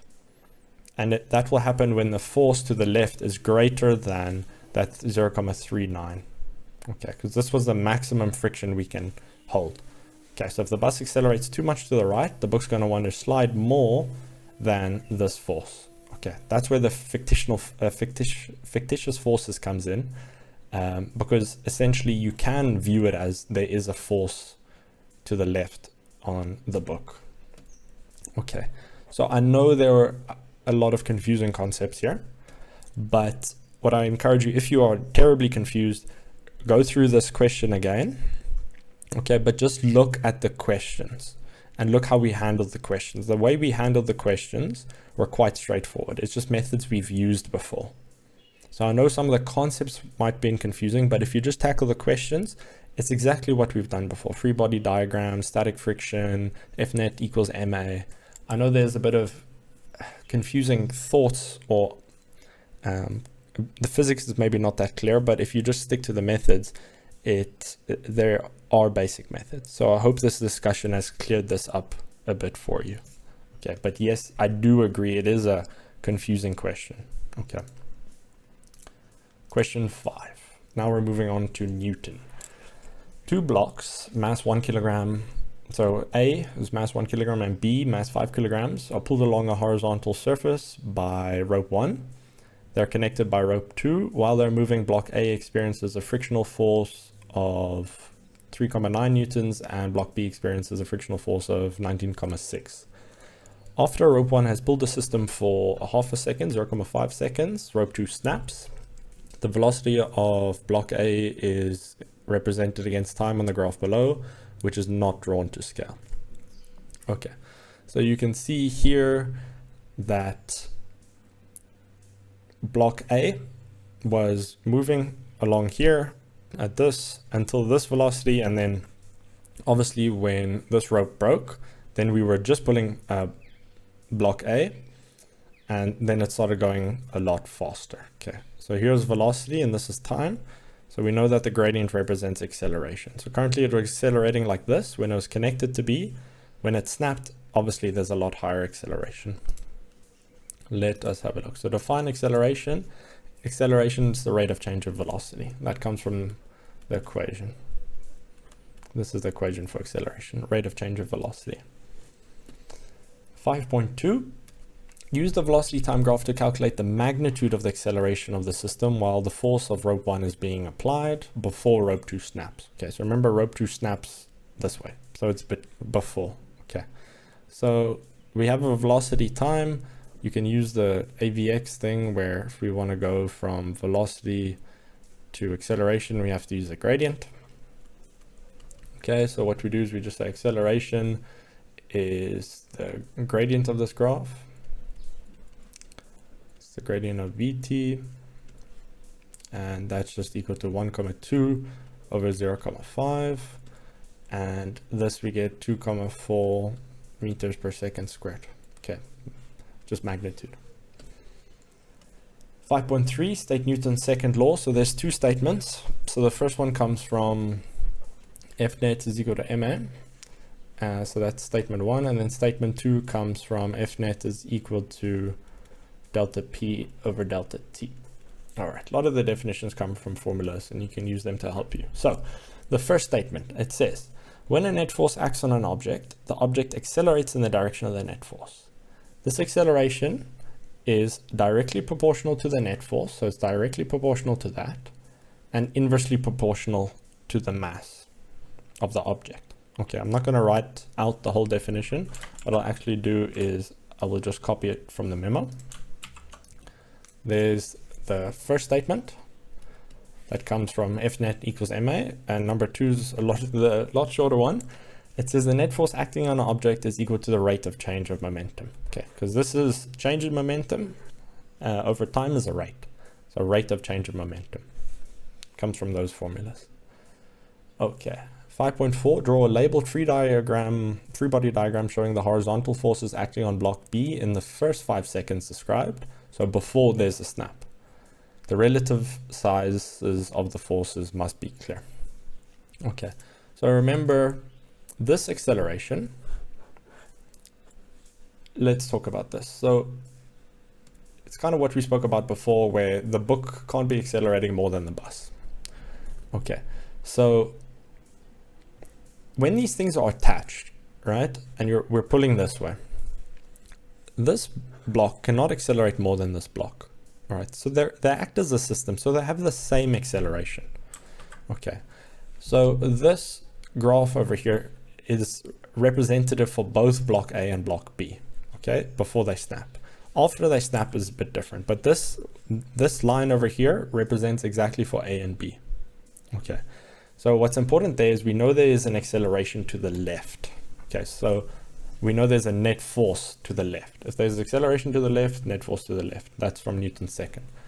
Okay, so let's do block B, and very important, they want just the horizontal forces on block B.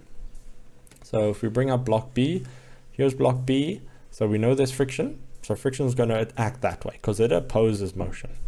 We know there's tension, which is that way. So those are our two forces. Okay, so there's a force of friction, and we have to show the relative sizes. We know it's accelerating left, so let's do that. So this is tension. Okay, and this is force of friction. Okay, so remember, if you're saying force of friction there, you're going to have a key and then say what force of friction is. Okay, I'm lazy. Okay, so that is literally just the free body diagram. All right, then they say calculate the tension in rope 2 before it snapped. Okay, for 4 marks. So I've brought up the free body diagram for us over here. So let us have a look at block B. So we have our free body diagram of block B. So we know we have this tension and this friction. Okay, so we know that Fnet is equal to MA. And we also, for our expression, so I'll write Fnet is equal to MA. Okay, so our net force for block B comes from the large minus the small. Okay, so tension, I'm actually going to call this T. So we have T minus force of friction, okay, is equal to mass times acceleration. Let's see what we know here. We know the mass of block. Okay, so this is when we're looking at block B. Okay, so we need the tension in rope 2. So let's call this tension 2 because there is also a tension 1 here in this rope. Okay, so I'll call this tension 2. So if we're looking at block B, this is the expression for block B, the horizontal forces. Okay, so we have T. Let's see what we know here. So for block B, we know its frictional force, 19,6. We have its mass, and we know its acceleration. Because again, remember, we determine the acceleration of the system, acceleration of the system. So block A and block B have the same acceleration. So they both accelerate this way with 2,4 meters per second squared. So I know this acceleration for block B. So T minus 19,6 is equal to 5 times by 2,4. I just do the algebra and I get, remember this is T2. So I get T2 is equal to 31,6 newtons. They say just calculate the tension. They don't say magnitude. But the problem is this tension, it varies. So from B, it's that way, but from A, it's the same one, but same magnitude the other way. So it depends on where you're looking at it. So if you look at B, this would technically be from the left, but you don't have to worry about that direction. Okay, and again, it comes from those two tensions. You'll see now in a second. All right, now 5.6, determine the magnitude of the force that rope 1 was exerting during the first half a second of motion, 0.5 seconds. Okay, so essentially they're asking for this tension over here that I call T1. So let us draw a free body diagram for block A. So we're just doing this for our own purposes. It's not for marks because I haven't asked for it. So anyways, we get our usual suspects, Fn, Fg, and it's not for marks, so please don't put a key here. So remember, this is for block A. Okay, so for block A, we know there's a frictional force to the right, and there's also tension to the right called the T2. There's also a tension to the left, T1, and those are the only horizontal forces. So we have this force of friction to the right. We also have this tension to the right, which is T2, force of friction. And also this thing is accelerating to the left, okay? Because it's accelerating with the system. Here's T1. And they want the magnitude of the force that rope 1 was exerting. So they want this T1. So we are going to be using Fnet is equal to MA. So let us write the expression for the net force for A. So we're going to write the bigger minus the smaller. So we know it's accelerating to the left. So we're going to write T1 minus the force of friction minus T2 is equal to MA. Okay, you could put the mass of A because remember this is the net force expression for block A. So again, this is super easy. T1 minus the frictional force of A is, careful, so this was the frictional force of B. This is the one of A, 3,9. 3,9 minus T2, which is what we just worked out, 31,6 newtons. The mass of block A is 1 kilogram. Its acceleration is 2,4 meters per second squared. So T1, the magnitude, is 2.4 plus 3.9 plus 31.6. And we get 37,9. They just wanted the magnitude. Technically, it would be to the left, but they just want the magnitude. 37,9 newtons. The reason we can say this one to the left is because there's only one tension in rope 1, or in this diagram. There's only one tension. You with me? So T1 is only here, whereas T2 is here and here. So that's why it's easier to put a direction of that. But yeah, that's a bit irrelevant for this question.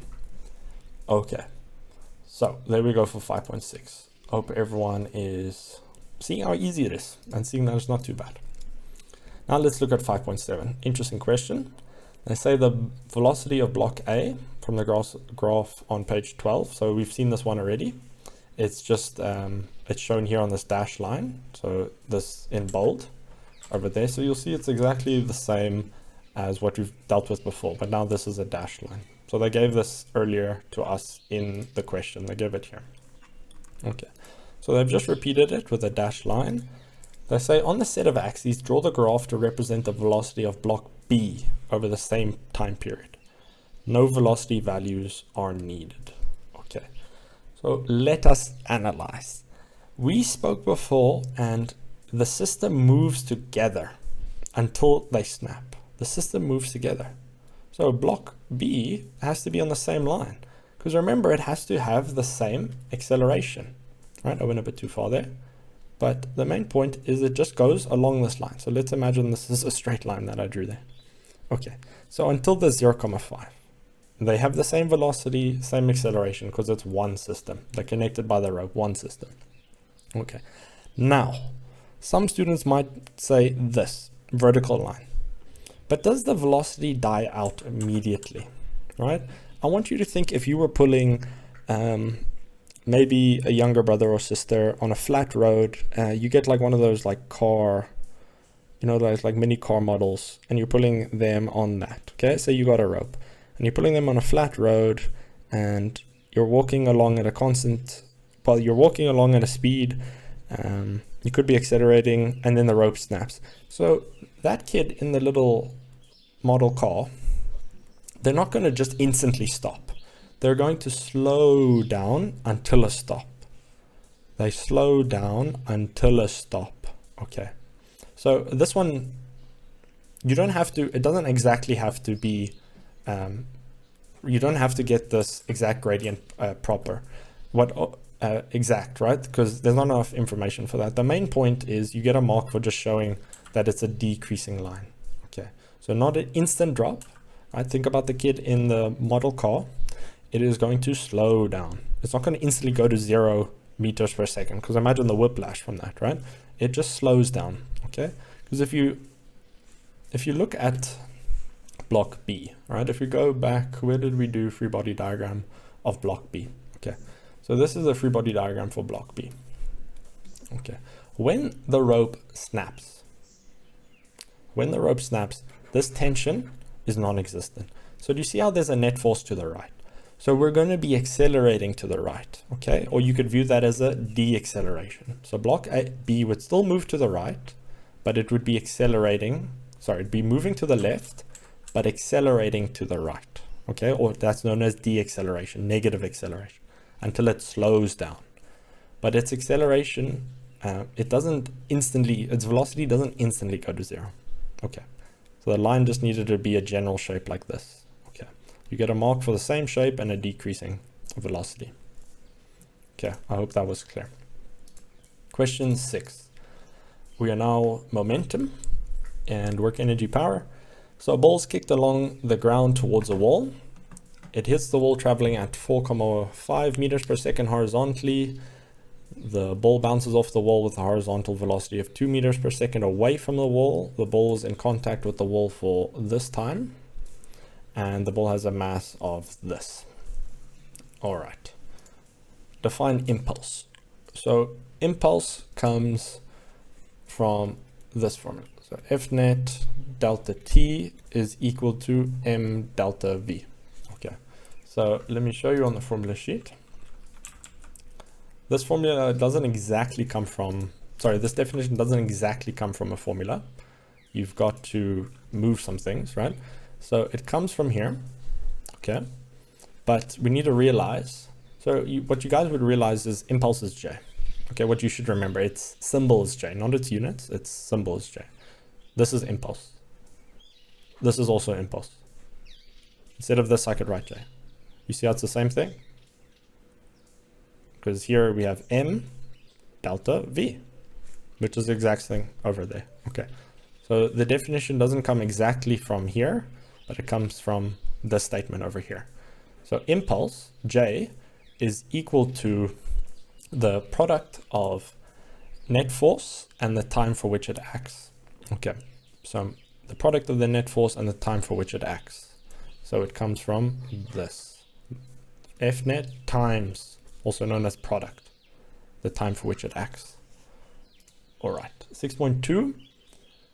Calculate the change in momentum of the ball as it bounces off the wall and state the direction of this change in momentum. Okay, so literally we just need to calculate delta P, the change in momentum. So it comes from here. So feel free to use the formula, but remember delta is just final minus initial. So we can say M VF minus VI. All right. So initially this is what we're traveling at, and then this was 2 meters away. Okay. So when we deal with momentum, it's important we choose a direction. Okay. So I'm going to choose right as positive. So if we do this, the mass is 0.8. The final velocity is -2 because the final velocity is away from the wall. So it'll be going left. Minus my initial velocity is positive 4.5. So it's like this. Okay. And if I evaluate this in my calculator, 0.8 times -2 minus 4.5, I get -5.2. Okay. And this we just rewrite as positive. And the units here is kilograms times by velocity. So it's kilograms, meters per second. And we have to give a direction because they say include the direction. And this is away from the wall. And we know it's away from the wall because this was a negative. And we also just knew because of the way that this thing was set up. Its change in momentum obviously has to be to the left. Okay, so 5.2. Now they say calculate the magnitude of the average net force experienced by the ball as it bounces off the wall.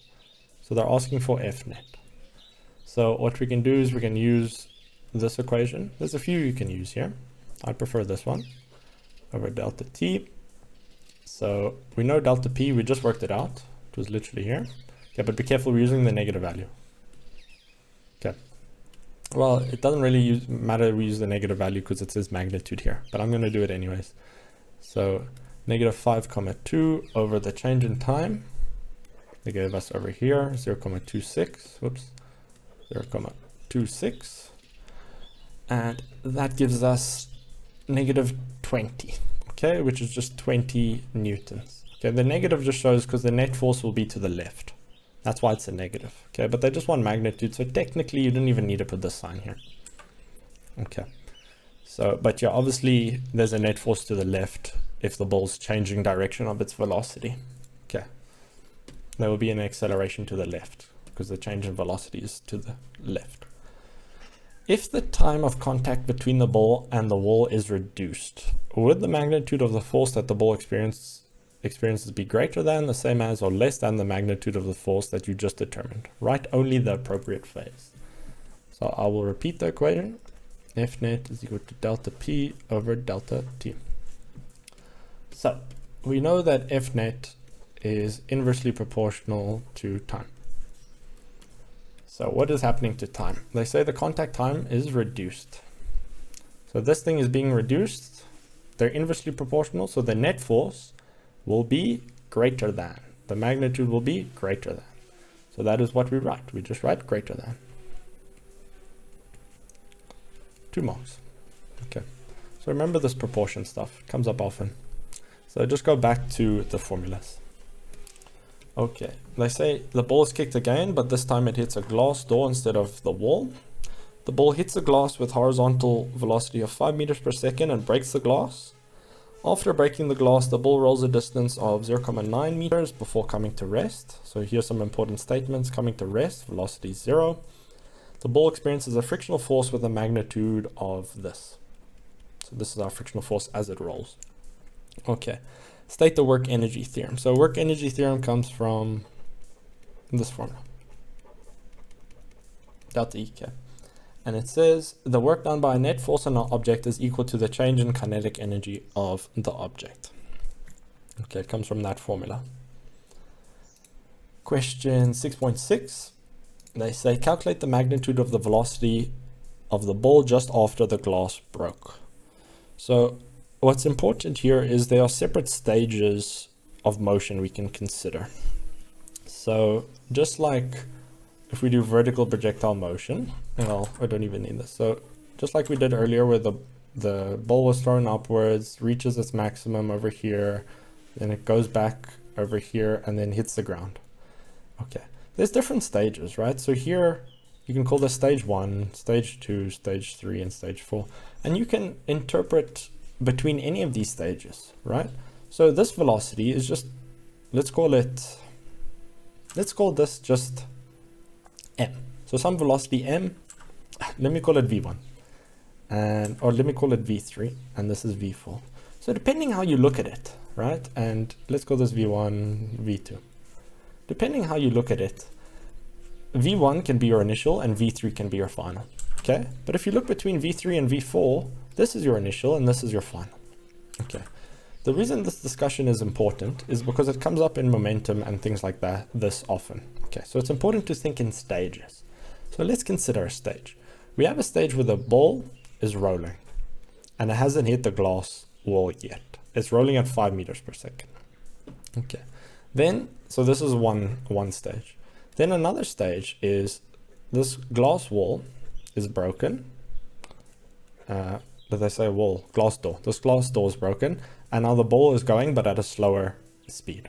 Okay, so we could analyze between 1 and 2. There's a third stage where the ball comes to rest after going this far with this force.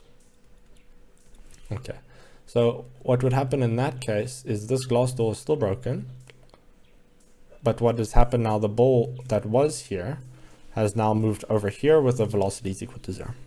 So you can also analyze this case over here. So there's a few different cases, but let's see. They say calculate the magnitude of the velocity just after the glass broke. So what they're asking is this, the velocity here. This is just after the glass broke. Okay. So the thing is we can analyze between step 1 and step 2. We could theoretically analyze between those two. The problem with that is there's not enough information.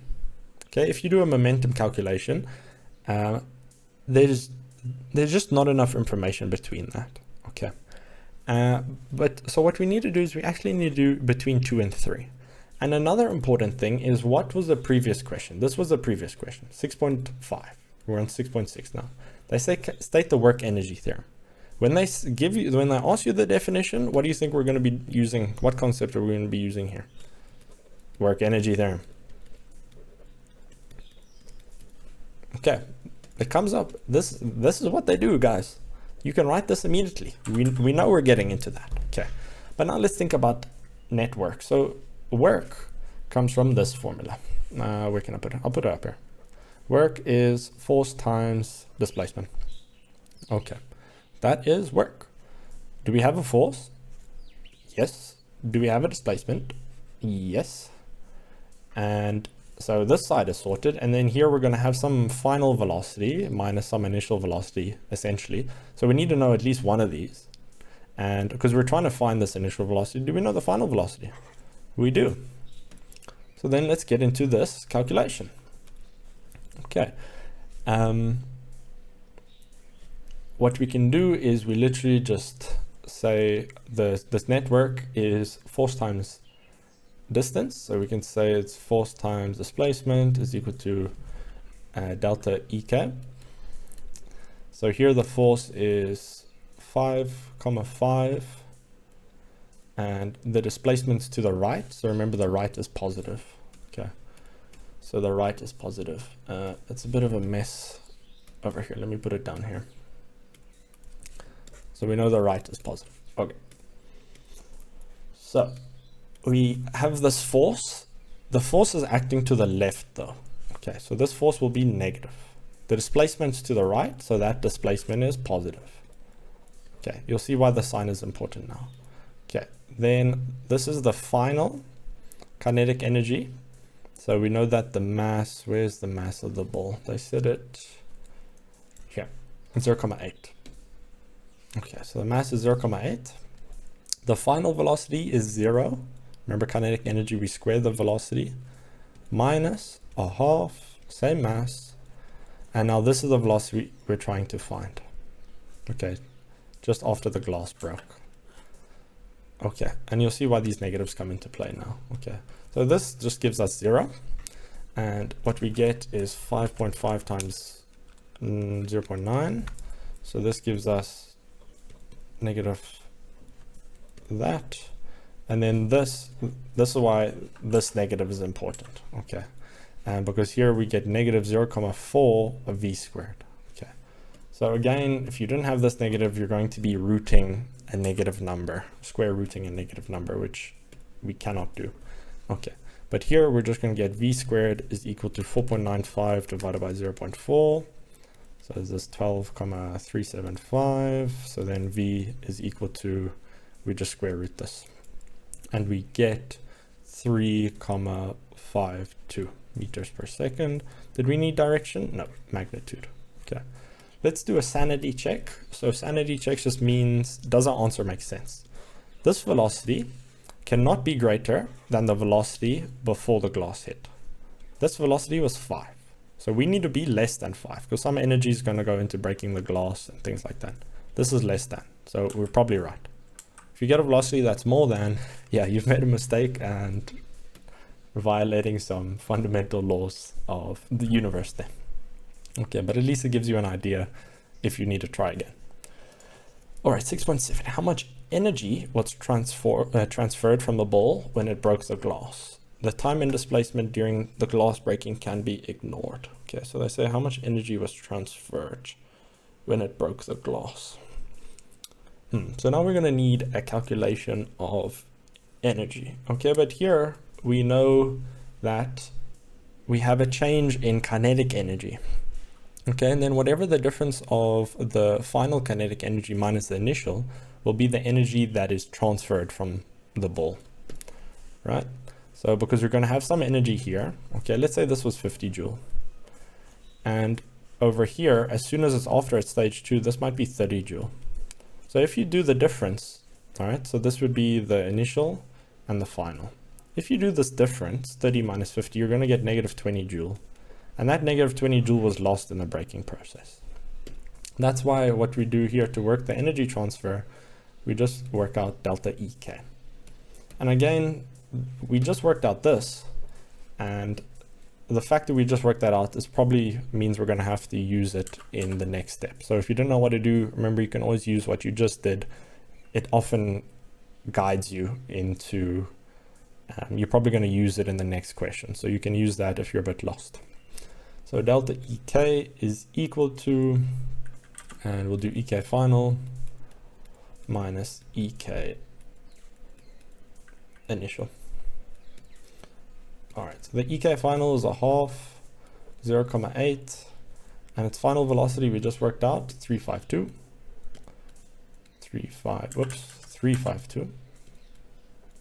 squared. Remember it's squared. Minus, and this one's a half, 0.8, 5 squared. Don't forget to square the velocities. And when we do this, we get negative 5.04 joule, but we can just write this as 5.04 joule, because this is how much energy was transferred. So the reason this is a negative is because in terms of the ball lost energy. Okay, but the energy that was transferred is this positive amount. So don't let that negative bother you, just write it as a positive. So there you go. That's how much energy was transferred. Moving over to question 7, onto fields. They say the planet Mars has a mass of this. This is the mass of Mars, and a radius of this. Okay, careful. This is just in kilometers, so we need to keep an eye out on that. They say Mars has a small moon, Deimos, which orbits at a distance of this much above the surface of Mars. Okay, so there's some important information there. So it's not exactly a radius. What's happening is we have Mars over here. Here is the center of Mars. And then Mars has this radius, R. And then somewhere up here is we have Deimos, and Deimos is, how much did I say? The 20.1.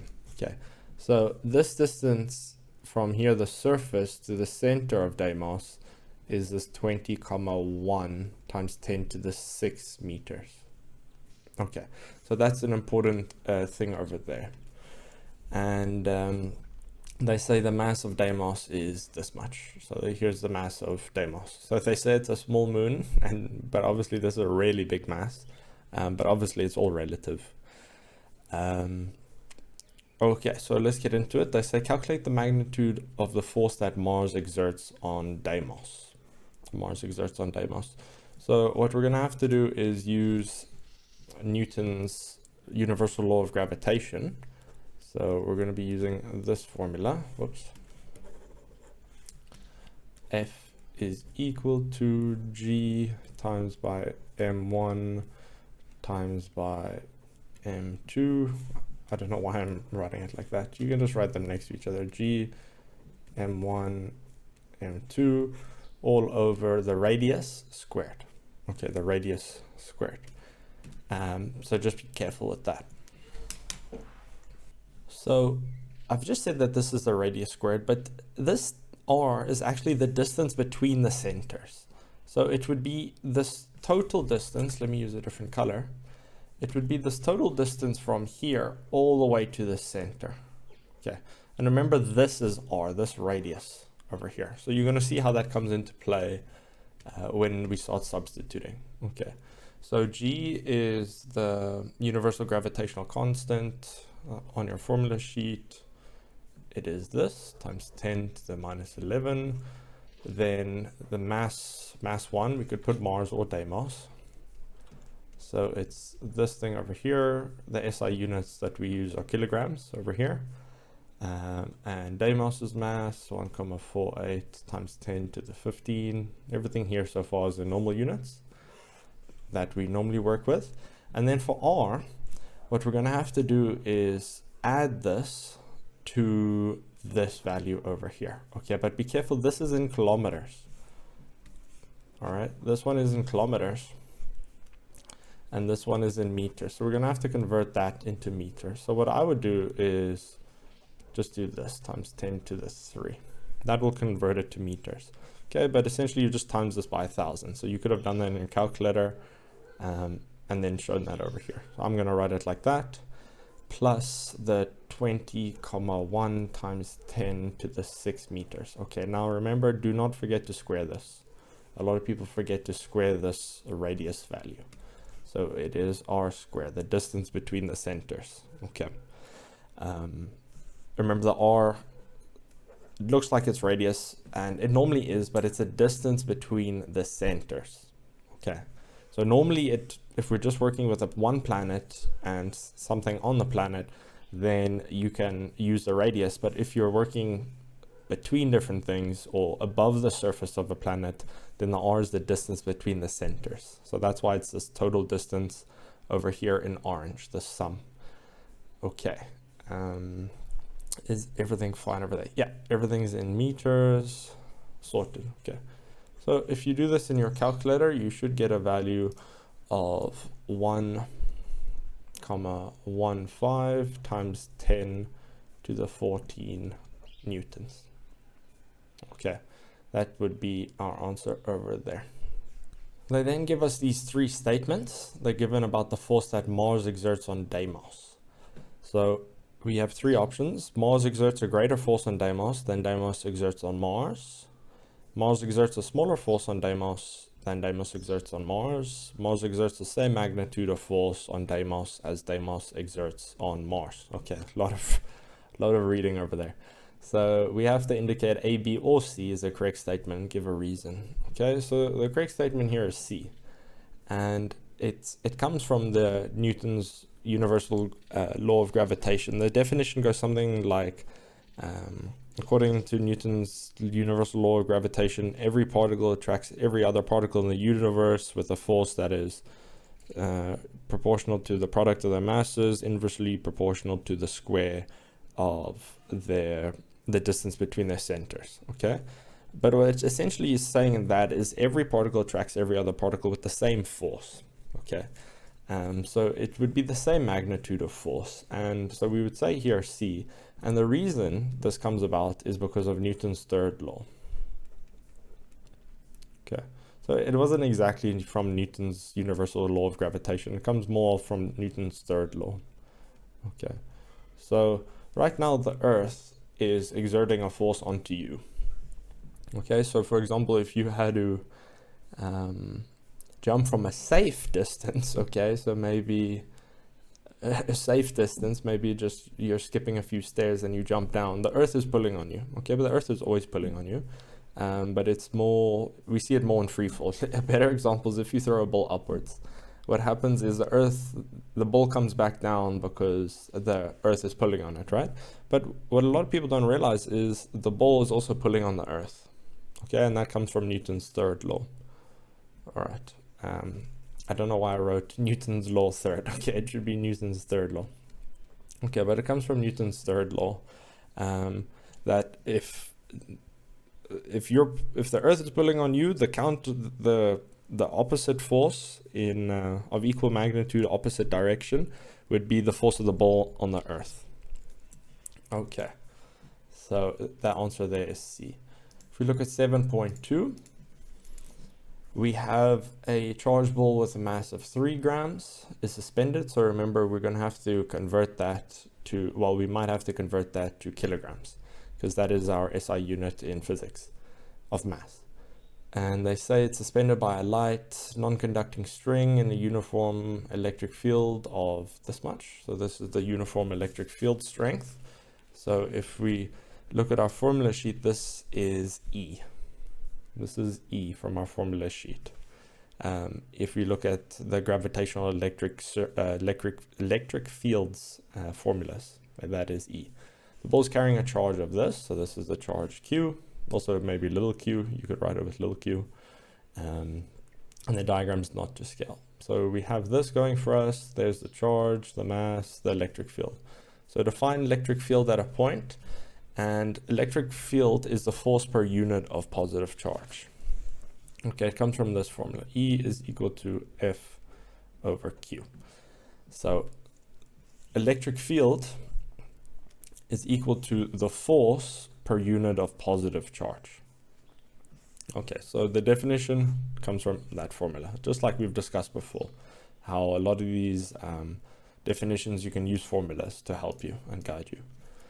Okay, 7, this question over here, determine the magnitude of the force experienced by the charge ball in the uniform horizontal electric field. So we're going to be using the exact same formula where E is equal to F over Q, and we're solving for F. So I'll just substitute it in like this. So the electric field strength is 420 Newton per Coulomb. The force is what we're trying to find, and our charge is 6 micro. Okay, so micro is times 10 to the minus 6. Okay, so 6 microcoulomb. Okay, and if we solve this for the force, you should be getting 2,52 times 10 to the minus 3 Newton. Okay, so don't forget the units over there. So force is measured in newtons. Okay, define weight. So weight is a gravitational force that the Earth exerts on any object on or near its surface. Okay, that is the definition over there. It kind of came up in a weird place. You'd think they would ask it more, because I mean here we're doing electric fields before we're doing gravitational fields. Maybe it comes into play, but yeah, I feel like it's a bit of a weird weird place to ask it. But maybe that's going to be a key. They've just spoken about weight, this define weight. We might have to be using weight over here, which is interesting. Okay, because remember, they do guide you. For example, if they say state the work energy theorem, the next question you're probably going to use work energy theorem. Here they say define weight. Next question we're going to have to use weight, and actually very interesting, well, possibly might have to use weight. And in this question we definitely do need to use weight. Okay, so we know that before we even read the question, but let's have a read.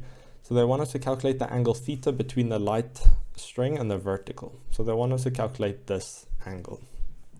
which is interesting. So what we do know is we know the force on this charged sphere.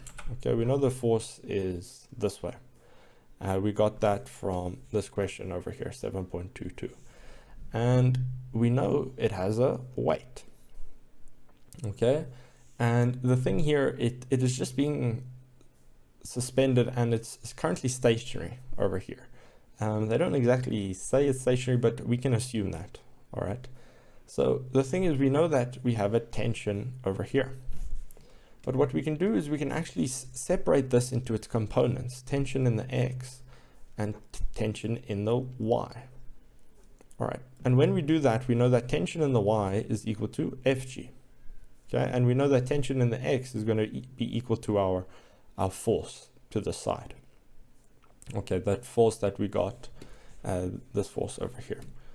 So let's see how we can split tension into its components. So what we're going to have is, here's our main tension, okay? And let me draw a better diagram. And let me draw it up here, actually. Okay, so tension is going to be acting this way. This is just tension, all right, in the string over here. Then what's going to happen is we're going to have tension in the X, which is going to be this one over here, and then tension in the Y. And then this angle over here is theta. All right, and this is 90 because tension in the X is perpendicular to tension in the Y. Okay, so from this little diagram over here, we can determine that the tension in the Y-axis is going to be equal to tension times by cos theta, and tension in the X is going to be tension times sine theta. Okay, this just comes from our trig rules. For example, sine is opposite over hypotenuse. Then you get these things over here. But the problem is here we have two unknowns. So tension is an unknown and theta is an unknown. Okay, but let's work with this. So we know tension in the Y from our free body diagram over here. We know tension in the Y is going to be equal to Fg. Okay, and we know that tension in the X over here on this side is going to be equal to F. Okay, the thing, and let's see what we know here. Fg, we know what Fg is because we know Fg is just mass times gravity, and we have the mass and the gravitational acceleration is a constant from our formula sheet. And this F we've just worked out over here. That is this force experienced by this charge this way.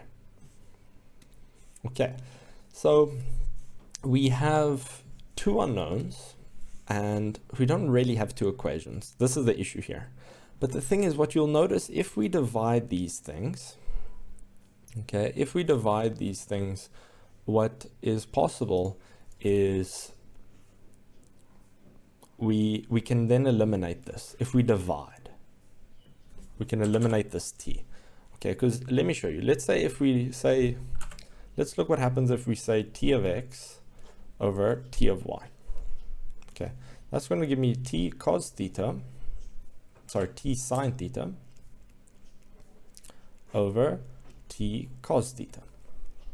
Okay, so what you'll notice here is these t's can cancel. Okay, and then we just have sine theta over cos theta, which is just tan theta. Okay, but we know what this thing is equal to. Okay, because we know what tx is equal to f, and ty is equal to fg. So we know that tan theta is then whatever tx was, which was f, over whatever ty was equal to, which is fg. So now we have one unknown, just theta, and we can just substitute these two in. Okay, so we're going to say that tan theta is equal to our f, which we got over here, which is 2,52 times 10 to the negative 3 over fg, which is mass times mg. So our mass is 3 times 10 to the minus 3, because we need to convert that into kilograms, times by gravitational acceleration, which is 9,8. Okay, so we then get that tan theta. So I'm just going to continue over here. So we get tan theta is equal to, and if we put that in our calculator, well, let me put it in the calculator. We're going to get 2,52 times 10 to the minus 3. Let me not put it in the calculator because there's going to be a rounding error. Okay.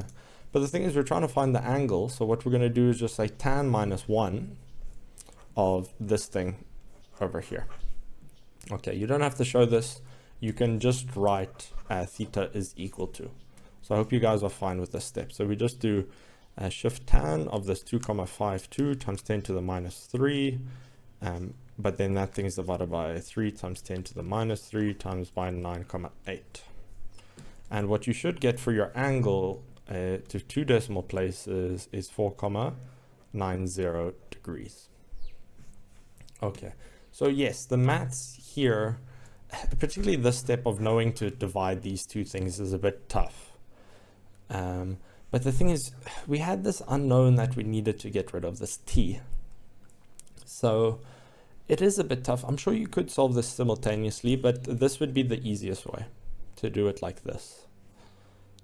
Okay, and again, a little bit of a hint, they gave you define weight. So you're going to be using weight. Okay, so I hope that wasn't too bad. I hope that explanation made sense. They now say the same ball is given a new charge of -12 microcoulomb and reaches a new equilibrium. Briefly describe the changes in angle between the light string and the vertical. Okay, so originally we had +6 microcoulomb as our charge.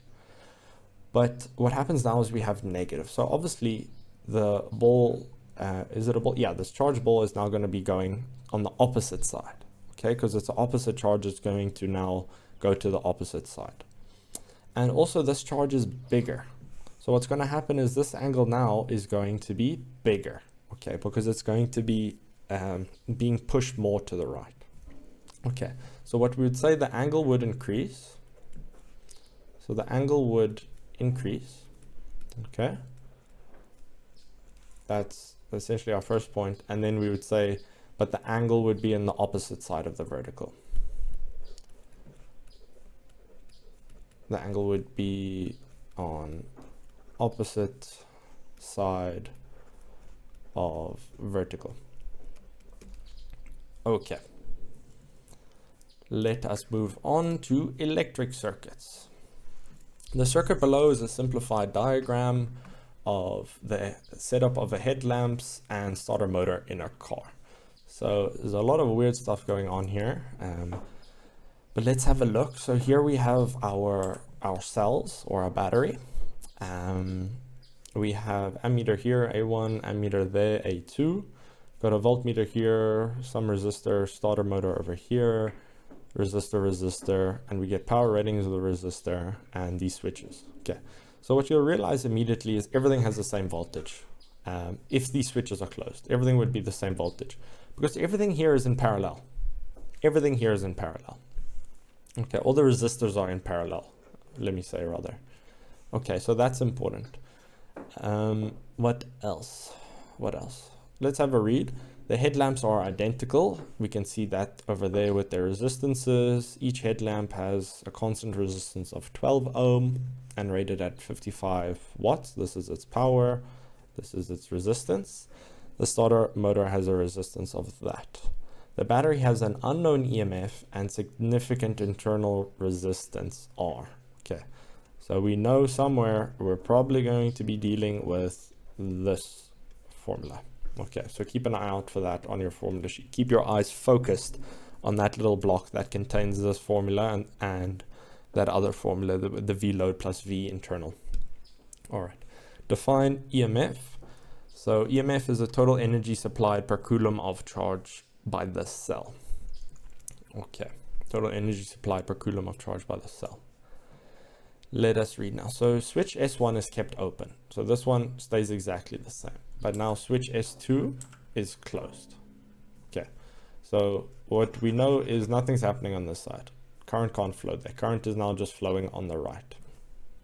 They say the reading on ammeter A2 is 10 amps. So we know that this is 10 amperes. And they say calculate the reading on the voltmeter when switch S1 is open and switch S2 is closed. So they want the reading over here. Okay, so this is actually super easy because this current over here doesn't divide, right? Because remember these, with an ideal voltmeter, it has infinite resistance. So no current will go through there. So we know that the current through here is 10 amps and we have its resistance. So we can work out the reading on this voltmeter because the voltage across this resistor would be equal to the voltage of this voltmeter because they're connected in parallel. So we literally just use Ohm's law. And we say that, calculate the reading on the voltmeter, we can say that V is equal to IR, which is 10 times by 0,05. So in terms of voltage over there, we get 0,5 volts. Don't forget your units over there. Okay, not too bad. Now they say switch S1 is closed, so now this one is closed, and switch S2 is open. Okay, so this side is now not working no more. Okay, but this side is. They say calculate the current through each headlamp when switch S1 is closed and switch S2 is open. So they want the current through each of these headlamps. Okay, so let's not overthink this. We're given a power rating and a resistance. And we have a formula which is power is equal to I squared R. So these headlamps are identical. So calculate the current through each headlamp. So if you work out the current through one of them by using this formula, you'll have the current for both. Okay, so if we substitute in this formula, we'll get 55 watts is equal to I squared times by the resistance, which is 12 ohms. And if we solve this for current, you should be getting we should be getting 2,14 amps. Don't forget your units. So that's the current through each headlamp. Now they say determine the reading on ammeter A1. So nothing has changed. This side is still closed off. Well, this side switch is open, so nothing can flow through here. This side is, the switch is closed. And now they say calculate the reading on ammeter A1. Okay, but the thing is, we know that the current through here is the same current through there. Okay, so what we're going to do is we're literally just going to double this current over here. Okay, so it's important to write what we're thinking. So we're going to say that A1 is equal to the total current through headlamps. The total current through the headlamps. Okay, so, and the reason is we know that this current, this total current goes in here and it splits down and splits to the left. Okay, so if you want to work out this total over here, you just add the components that split. Okay, so what we can say is the total current through headlamps, that is just equal to 2 times 2,14, which is our answer for the previous question, 2,14. And if we do that, we get 4,28 amps. So that would be the current through A1, the reading on A1. Okay. 8.5, determine the effective resistance of the headlamps connected in parallel. Okay, so just careful, just the headlamps. So do not include the starter motor. Okay, so that's just super easy. We use 1 over R parallel is equal to 1 over R1 plus 1 over R2, which is then equal to 1 over 12 plus 1 over 12. And what we do is we solve for RP, so R parallel, okay, which is 6 ohms. Okay, 6 ohms. Let me show you this on the calculator. So what we're doing over here is we're going to say that 1 over R parallel is 1 over 12 plus 1 over 12, okay? And this number here is 1 over R parallel. So if you want R parallel, you take your answer and just inverse it. So 6 ohms. That would be our answer for R parallel. A lot of students would write, because a lot of students forget that 1 over R parallel is 1 over 6, but they want R parallel. They want R parallel. Okay, they don't want 1 over R parallel, which is this. Okay. 8.6, write an expression of the EMF of the battery in terms of the current through ammeter A1, the resistance of the external circuit, and the internal resistance when switch S1 is closed and switch S2 is open. So that is the EMF expression for the situation we've just had. Okay. So what I'll do is I'll write EMF is equal to I R plus little r. Okay, so this is the general equation. Okay, and we don't know the EMF. We need to write it in terms of things, in terms of the current through A1, the resistance of the external circuit, and internal resistance. So we know that the resistance, we know that the current over here, the current I, through the external circuit is 4,28 amperes. And we've just worked out what this effective resistance is, and that is 6 ohms. Okay, that R parallel effective resistance, the effective resistance is 6. And we don't know what our little r is. Okay, so this would be our expression for EMF.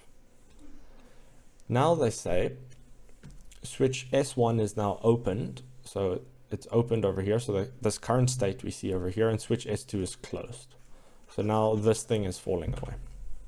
They say write an expression for the EMF of the battery in terms of the current through ammeter A2, the resistance of the external circuit, and internal resistance when switch S1 is open and switch S2 is closed.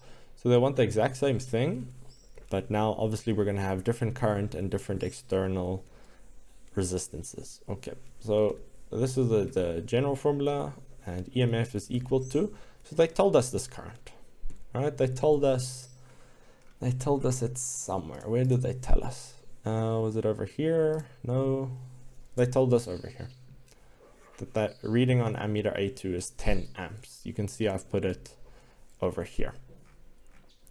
All right, and I'd really recommend in your exam to also put, you see me sometimes writing M over information and R and stuff like that. It's really important so you don't miss this, because if you miss that they gave us A2, you're going to struggle. You're going to maybe spend time working out something that they've already told you, or you might even just get stuck and be like, I can't work out A2.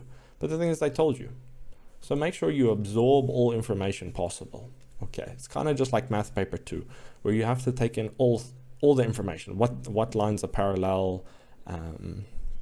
What information do they tell me? What angles are equal to each other? Is there a cyclic quad, etc., etc. Okay, so keep an eye out for all this information.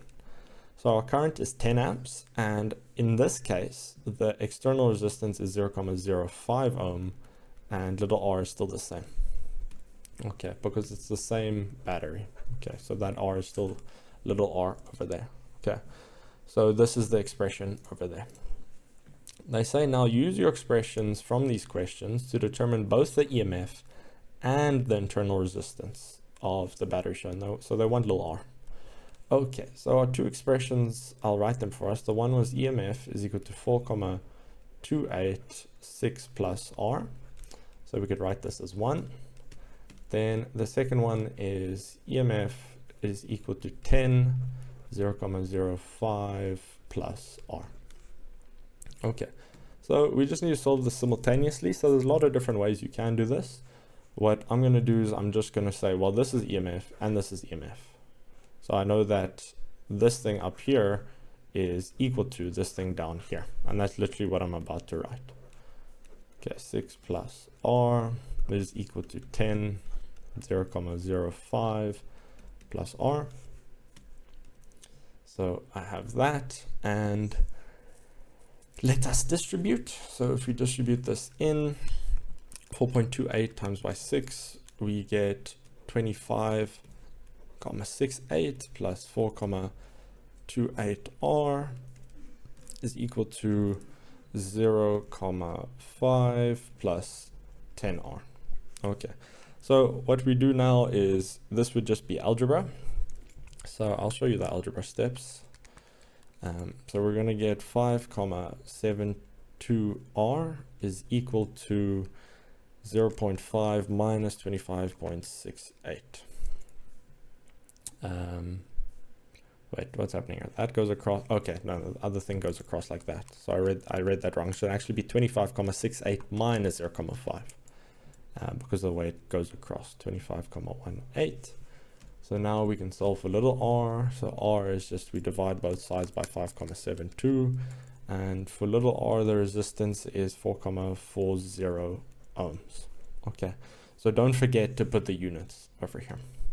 So what we do now is we can use either equation 1 or equation 2, and we just substitute r over here in for any one of them. Okay, so we can say that EMF is equal to 4,286 plus 4,40. And if we put that in the calculator, what do we get? We get 6 plus 4,40, and you should get an EMF of 44,51 volts. Okay. The memo has the EMF to 1 decimal place, but I think feel free to put it to 2 decimal places. Okay, so there we go. That is the EMF and internal resistance. Okay, and remember what I said about keeping our eye out. Where did I write it? Did I write it somewhere? Oh, yes, I did. When I put this little star over here. Oh, that's not a star. But I said keep an eye out for this formula because we're going to be using it. And you see we used it twice. Okay, so it's important that you can predict what's going to happen in these questions. Okay, because this, if there's internal resistance, you're going to more than likely be using these equations. So yeah, once you do enough past papers and once you practice enough, it's really important that you see these patterns, and it kind of just becomes a bit, well, hopefully it becomes a bit boring and routine where it's like, okay, I'm going to be using this formula. This section, they asked me for the work energy theorem. I'm going to be using W net is equal to delta EK. So it's just, it should become so ingrained in you that it becomes routine. Okay. But let's look at question 8.9. They say that the headlamps are on, so the switch is closed. The starter motor is then switched on, so then this thing is closed. So now all of them, everything is functioning. They say when both switches are closed, would the brightness of the headlamps increase, stay the same, or decrease compared to when only S1 is closed? Briefly explain your answer. So there's quite a bit going on here, and it's for 5 marks. Okay, so there's quite a bit of thinking that needs to happen over here. So what would impact the brightness is this. What would impact the brightness is the current through here or the voltage. Either or would affect it. Okay, so and the voltage through here is this voltage over here. Okay, because everything's in parallel. So this voltmeter over here reads V load. It reads V load. Okay, so let's have a look. We're going to have to be using this formula. EMF is equal to I times by R plus little r. Okay, so let us look what's happening over here. And then also I'm going to distribute this I over here and over here. This is when we get this formula. So this is IR plus I little r. So this IR over here is what we call V load. And this over here is what we call V internal. Okay, sometimes it's called V lost. V internal or V lost. Okay, so let's analyze what happens. If we add this resistor in parallel, we're adding a resistor in parallel. Okay, so when compared to only when S1 is closed. So when S1 is closed and this is open, we don't have this in parallel. But when we close the switch, this is now being added in parallel. Okay, so when you add a resistor in parallel, your total, so the total resistance will decrease. Okay, your total resistance R will decrease. Okay, so if your total resistance R decreases, right, then we know that our total current I will increase. So total current I will increase. Okay, so we have that. So if our total current I increases, our total current I is over here. Let me not show this distribution stuff. So a total current I increases. So we know that this is going to increase. So this total current I increases. Okay. But let's look at this. Our total current I increase. This resistance is constant and this EMF is constant. Okay. So do you see how if current increases and this is constant, this term has to increase. Our V lost increases. Our V loss is going to increase. Okay, we can even write this. Our V lost or V internal is going to increase. Okay, so I'm going to be just writing it like that. So, okay, so our V internal is going to increase. Let me just keep writing EMF over here because all of this EMF. Okay, and remember EMF is always constant. A 10 volt battery is a 10 volt battery. In our case, this 44, whatever it was battery is a 44,5 volt battery. Okay, so what's really important is let's put our focus over here.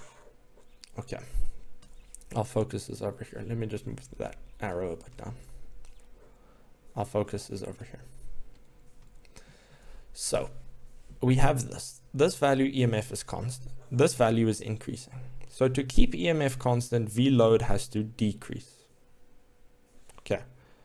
So we know that V load is going to decrease, which is this thing over here.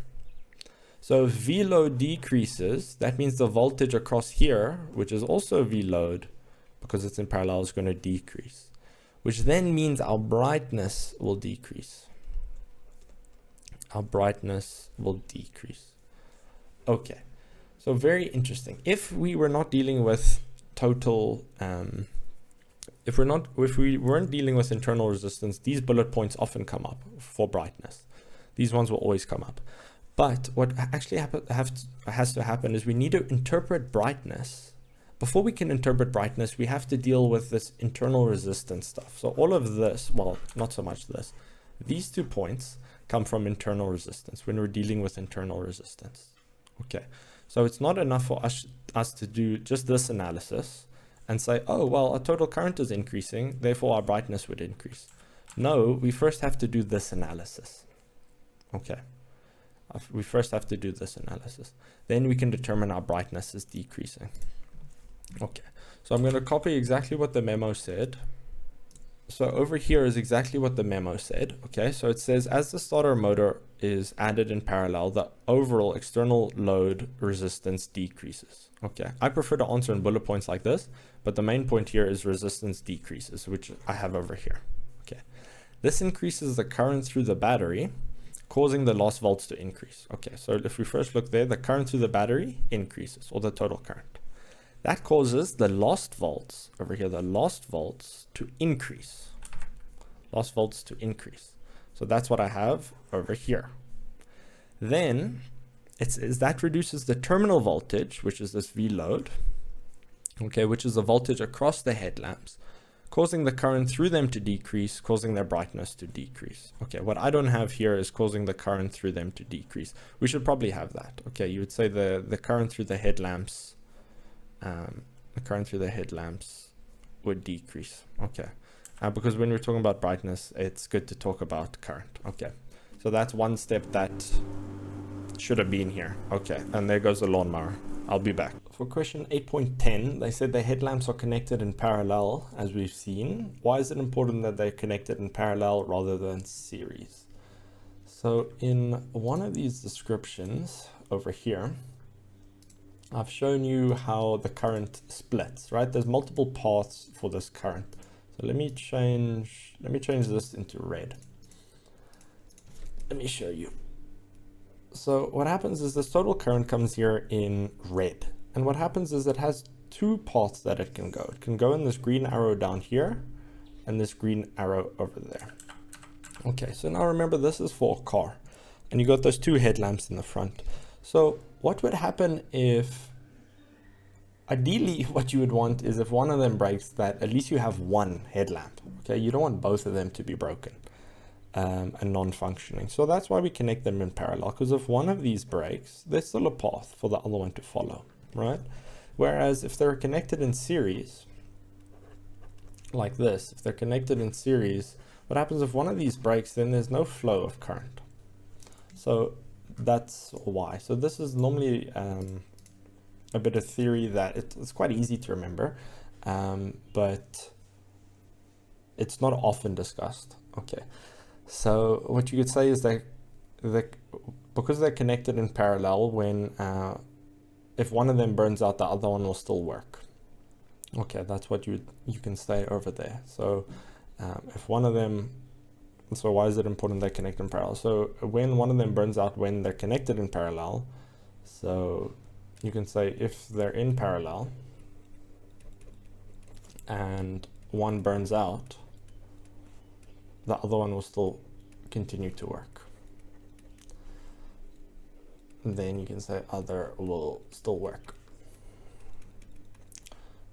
Okay. Let us move over to electrodynamics. So they say the headlamp of a bicycle is powered by the spinning wheel of the bicycle. The wheel turns a magnet inside a coil as it spins. The simplified diagram of the AC generator that powers the headlamp is shown below. Okay, so we're dealing with the generator, so we know we're going to be dealing with the right-hand rule. Okay, so make sure that you've got this in your mind sorted, right? The way I remember it is generator, it has R's in it, so we're using the right-hand rule. Generator, right-hand rule. Okay, motor has one R, okay? And that's why it's the left-hand rule. Generator has two R's, right-hand rule. Okay, so that's important. So we're using the right-hand rule, because if you use the left-hand rule, we might run into some issues. Okay, so we got the bicycle wheel, we have this coil, we got this magnet spinning, and we have an electrical output. And I have this thing here in X. So it's important for us to maybe identify what X is before. It's a bit difficult to determine what it is now, but what we realize, if we're working with generators, we're going to have slip rings, and not split rings. So we're going to be having slip rings. So X could be slip rings before we get into it. Okay, state the energy change that happens in a generator. Well, you can see it very clearly over here. Here you have this bicycle wheel that is spinning, and the output is electrical. So it is mechanical energy to electrical. Okay, so mechanical energy to electrical. And then obviously it's the opposite for a motor. All right, you can kind of think, if with load shedding you have a generator in your house, what's your goal? Electrical energy. So it's mechanical to electrical. Okay, this is an AC generator. They have told us that. Name the component that could be connected inside box X to convert this to a DC generator. So you would need some sort of bridge rectification. So personally, I would say full bridge rectifier, but you wouldn't need a full bridge rectifier. You could have even a half bridge rectifier. So any bridge rectifier would work. Bridge rectifier. So remember, because if you're dealing with a AC generator, remember your voltage curve's kind of going to be like this. But if you have a if you have a rectifier, what can happen is you can do half wave rectification. So basically this is direct current, so it's only one direction. And if you have a full bridge rectifier, then it would look something like this. All right, and then state Faraday's law of electromagnetic induction. So this one comes from this. EMF is negative N times by delta phi over delta T.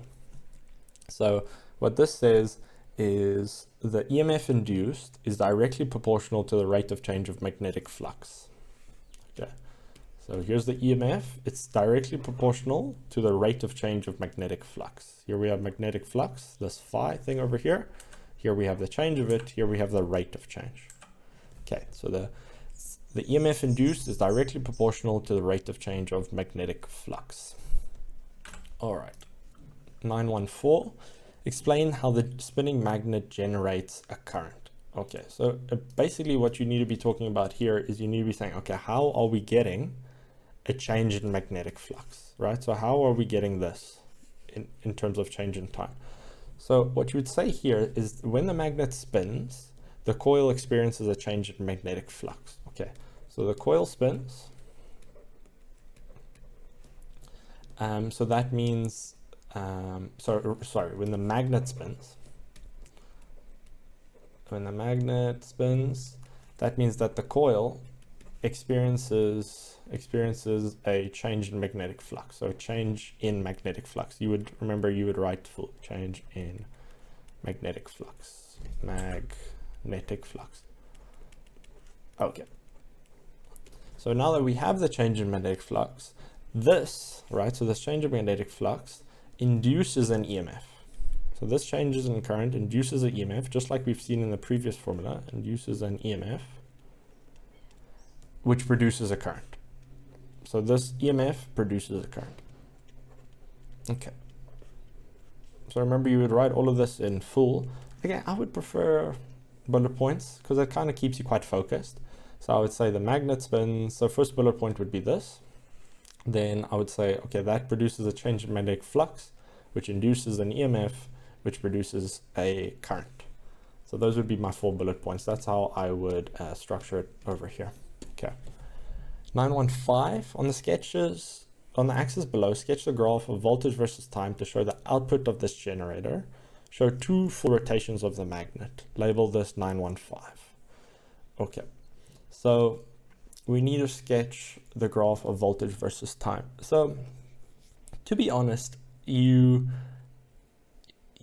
have 2 options. You could either start at 0 for voltage, or you could start at a maximum, right? You could start at a maximum. You don't actually have to do too many calculations with the right-hand rule. You don't have to be determining, well, is the voltage a maximum? Is it a minimum? What's going on over there, right? It's just a sketch. It's just a sketch in this case. So you wouldn't have to do, for example, you wouldn't have to do the right-hand rule to determine, because there's sometimes where they ask you to draw a graph of this and then EMF, where these are opposite things. You don't actually have to be determining any of that, right? Because remember, this comes from B A cos theta. Okay, so you don't actually have to be, it's just a rough sketch, right? So you don't actually have to determine this cos theta. It's just a rough sketch. So it doesn't matter. So basically, it doesn't matter if the graph goes like this, or in general, this type of shape. It doesn't matter if we start here or if we start here. It doesn't really matter. I mean, to be honest, I'm pretty sure you could even start here or even here, something like that. Okay, I know it's very hand wavy at the moment, but my main point is the shape. You don't have to do too many thinking behind this one. Okay, it's just a general shape. Okay, and I say here for 2 full rotations of the magnet, and label this. Okay, so what would happen is we can start at a minimum here, and what would happen is we would reach our maximum after, when do we reach our maximum? We normally reach our maximum after half a rotation. So a quarter rotation, we reach our maximum. Okay, then once we get to the other side, right? So once we flipped, okay, so if I can draw a plane, we're over here in the first rotation, and then, sorry, not in our first rotation, at the 0 rotation. And then now this thing has flipped upwards like this at a quarter rotation.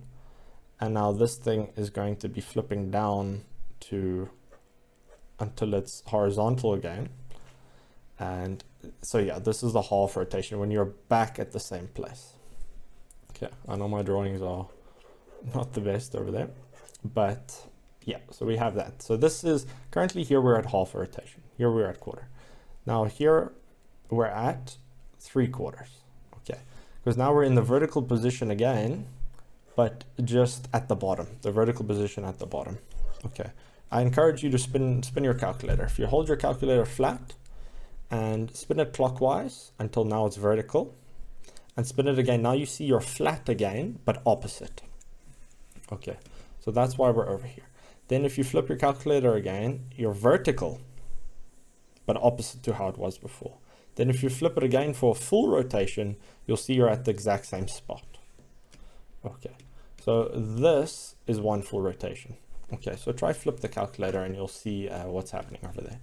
So all we have to do is just literally just copy this and repeat it for 2 full rotations. Here there are 2 full rotations. So literally what I'm going to do is I'm going to copy this and paste it. Hopefully this is nice. You just repeat the shape for a full rotation.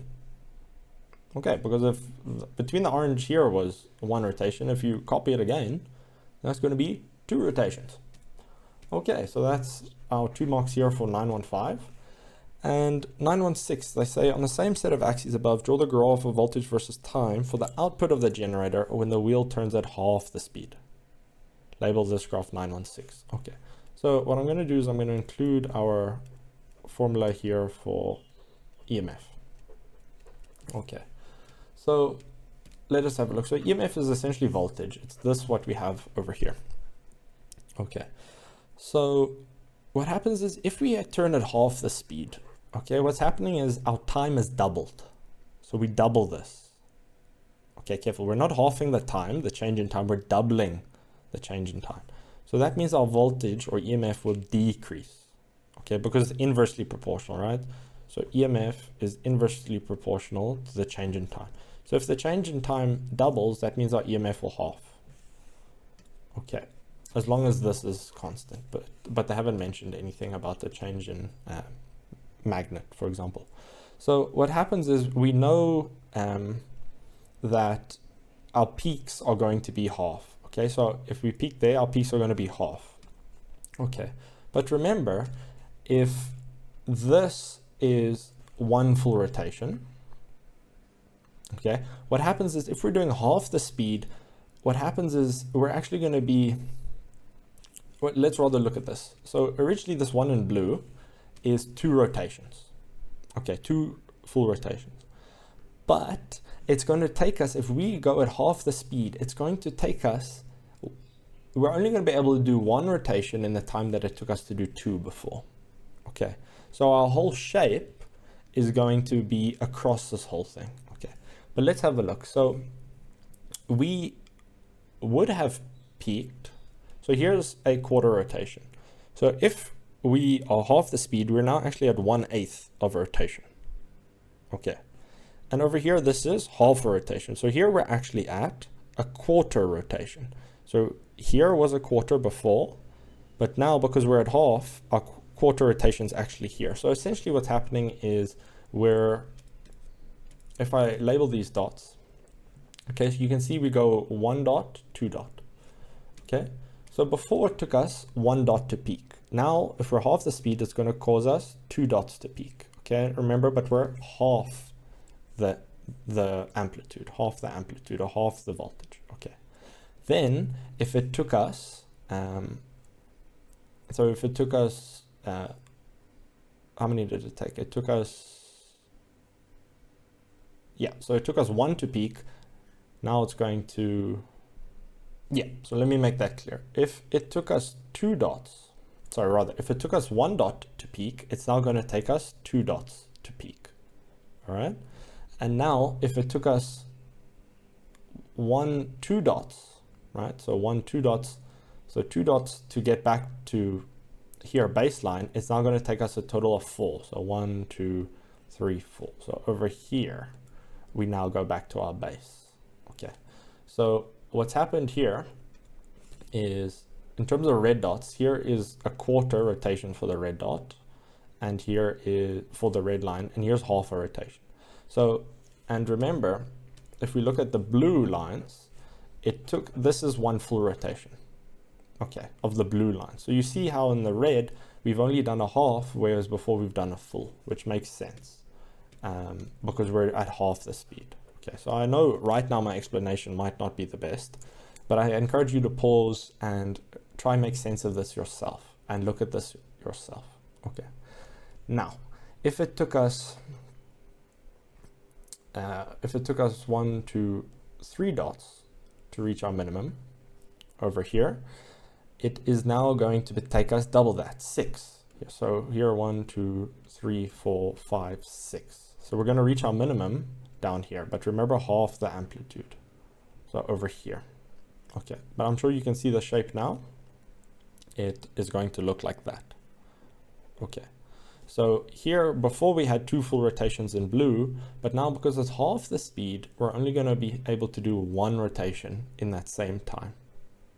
Okay, so I hope this is clear. There are multiple ways that you can think about it. Okay, you could almost just do it in terms of maths. Okay, so in terms of the blue, this is 1/4 of rotation. Here, this is half a rotation. This is 3/4 of a rotation. And then this is 1 rotation. Okay, and then here is, it kind of just repeats. But if we look here in red, at half a rotation, because we're going half the speed, this should be a 1/4 rotation. You basically just take this, divide by 2, and you'll realize, okay, a 1/4 rotation is where I reach my max. Okay, so we're going to reach our max where we reached a half rotation. Okay, and then where we reached 1 rotation over here, we're going to divide that by 2, so this should be a half rotation. And you can see here, this is how half rotation is. It hits the axis over here. Okay, so you could also look at it in terms of maths like that. Okay, but the main point is, if you can look at this in terms of half the speed. So if we did 2 full rotations before, we know we're going to have only 1 full rotation. Okay, and you can also even look at it in terms of dots. If it took us 2 dots to reach our, if it took us 1 dot to reach our 1/4 rotation over here, it's actually going to correspond to 2. It's going to take us double that time. Okay, you could look at that in terms of maths.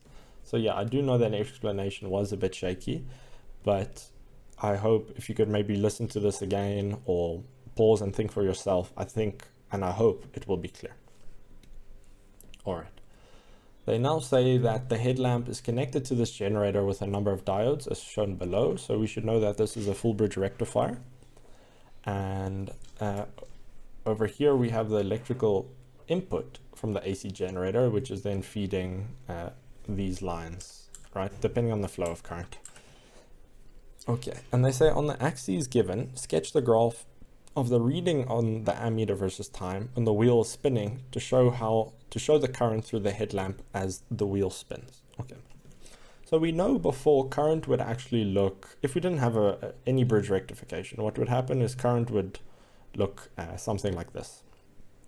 Okay, but what happens with a full bridge rectifier is what we kind of discussed earlier. All of these stuff that is negative, right? What happens is it actually flips up.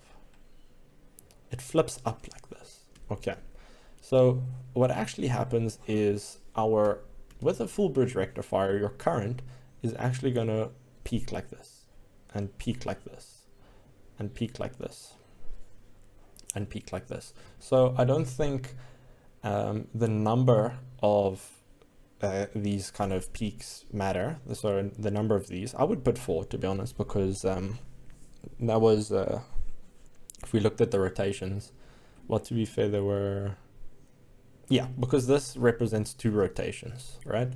So I would put 4, but basically you get a mark for shape and you get a mark for them all being on a positive or negative. So one option, you could also draw them down like this. Okay, as long as they're all on the same side, that's all that matters. Okay, so yeah, this full bridge rectifier, so I'll do a quick explanation, but let's say this is a positive terminal and this is the negative. Or let's just say, if current goes this way, it's positive. Okay, then it will be positive. All right. So if you look, and let's say with the AC generator, current goes in here. Okay, so if we follow the path, it's going to go through this diode, go over here, over there, and then current's going to flow that way. Okay, and then it's going to flow out there. Okay, but now let's say if the input changes and it goes through in here. So current's going to come in here, go over here, and again, it goes through there. Okay, and then it's going to leave over there. So what happens is normally current would, without this bridge rectifier, current would sometimes go this way and then this way. Okay, so sometimes it would be positive and then negative.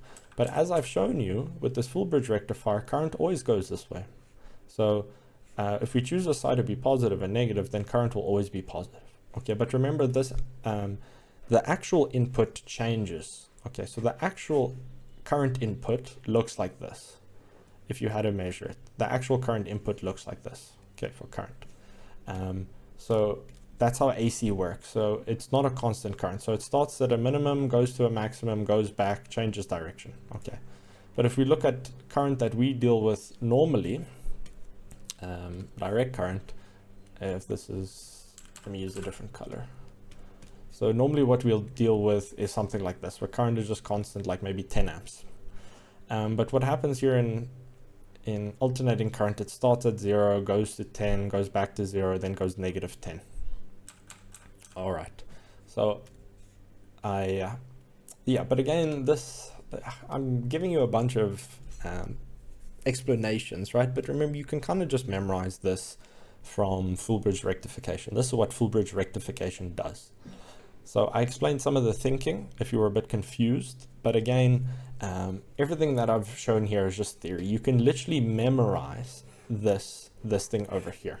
If you have a good textbook, it should include this. Okay, it should include this. So you can literally just memorize this. I did provide explanations, but all of this could just be memorized. Okay, I don't like memorization, but it is an option. Okay, it is an option. Now let's look at this. So a transformer has 11,000 turns on the primary and 4,000 turns on the secondary. If the output of the transformer is this, so this is the voltage secondary, what is the input voltage? Okay, so this is literally just formula. We're just using a formula for transformers. Okay, so we use the same formula if it's step up or step down. In this case, it's step down. Okay, but we literally just substitute 4,000 in the secondary, 11,000 in the primary. The secondary voltage is 240, and we solve for the primary voltage. Okay, so this is just algebra, and you should get that the primary voltage is 660 volts. Yeah, that should be the case. Memory uses a different formula. The formula they use is just more convenient. But this is the formula that you get on the formula sheet. Okay. Now you can edit it a bit, but you can just use this one, to be honest. If you're struggling a bit with the algebra, just remember you can cross multiply.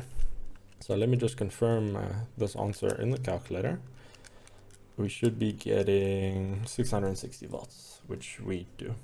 Okay, and that was electrodynamics done. Okay, so hopefully hopefully you thought that this was easy for electrodynamics. I know a lot of people do struggle with it a lot. And they do develop a mental block where it's like, I do not understand this. But sometimes you just got to go in there fighting, swinging, and try to understand it and make sense for yourself. Make it make sense. Okay. Sometimes you have to make it make sense for yourself. You have to fight for that. Okay, that is normal. Okay. You're not stupid. Okay. But anyway, question 10. Photons and electrons. So the work functions of certain metals are given below. Very important, they're given in electron volts. So we need to be careful. Units. Okay. You always got to keep an eye out for this stuff. They give light with the frequency of this. So this is lambda. This little thing over here is shown on a sample of these metals in turn. Define work function. Next question, we're probably going to be doing something with work function, right? But work function is the minimum amount of energy needed to emit an electron from the surface of a metal. Okay, so work function is the minimum energy. Okay, so for example, if you look here at copper, if you send a photon onto this metal and it has 4,7 electron volts worth of energy, then it's not going to emit. It's only going to bring it to the surface of the metal. But anything greater than 4,7, right? So any energy greater, let me do it like this, 4,7 electron volts will emit electrons. Okay, so remember, these are the minimum energies. Okay, so if you have more energy, it will emit. If you have less energy, it will not emit. Okay, so that's the definition of work function. They say determine the energy of a photon of light with this frequency. So remember, this is lambda. So feel free to write it up there. It makes your life a lot easier. Because now if you go to the formula sheet, you say, okay, well, I have lambda. I need to find energy, right? That's my unknown. What formula can I use? Okay, so the easiest one would just be E is equal to HF. So H is Planck's constant in the formula sheet. So we do have that as a constant, so it's not an unknown. So H is 6,6 times 10 to the negative 34 and frequency 34. And our frequency is 9 times 10 to the 14 hertz. Okay, so hertz is the SI unit of frequency, so that is all good. And 9 times 10 to the 14. So the energy that we get is this, times 10 to the 19. But now we need to ask ourselves, what are the units here? So this is a constant we get on the formula sheet, so it's in SI units. Our frequency is in SI units. So our energy we get is in joules. Okay, so not electron volts. This energy is in joules. So we might have to convert because the table has electron volts. So let us have a look. They say, hence, showing any necessary calculations, justify which metals will emit electrons when light of this frequency is shown on them. Okay, so we determined this is the energy of this photon of light. Okay, this is the energy over here.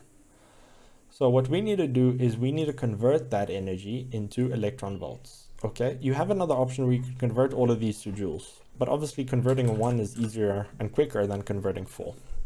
So let us convert our answer that we just got into electron volts.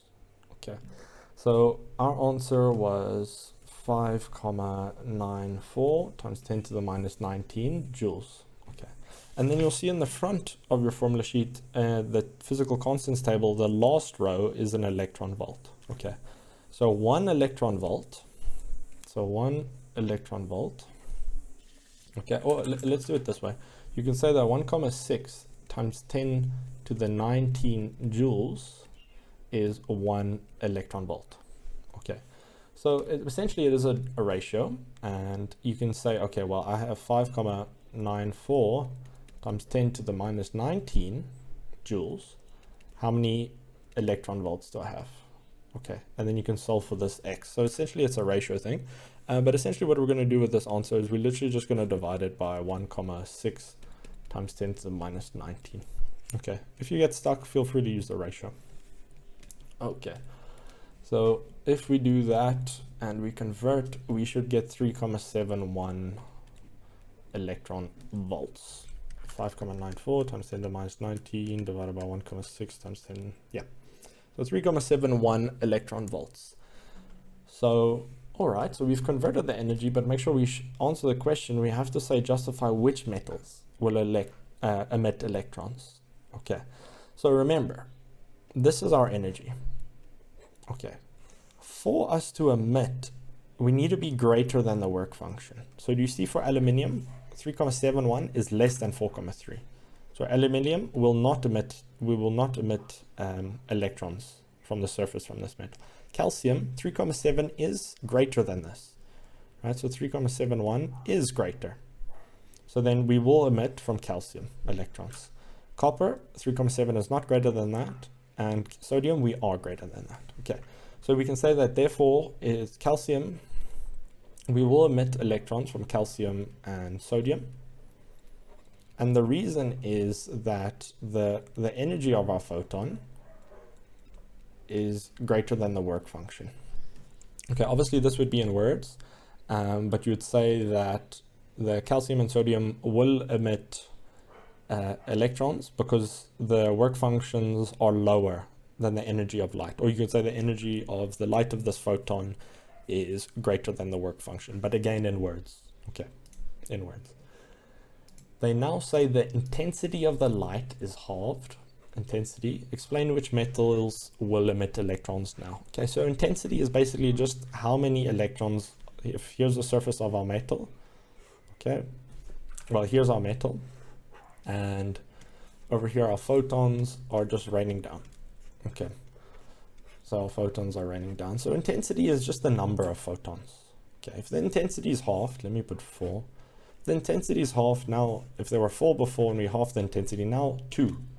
There's only 2 photons, okay? But they all have the same energy. So before they all had E, energy E, the other 2 had the energy E, And when you just get rid of those two other photons, everyone still has the same energy E. Okay, so the question here is, which metals will emit electrons now? Well, it will be the same. It'll be the same, right? Because you haven't changed the energy. Okay, so you can say that changing the intensity does not change the energy of the photons. Okay, because if you change intensity, it does not change the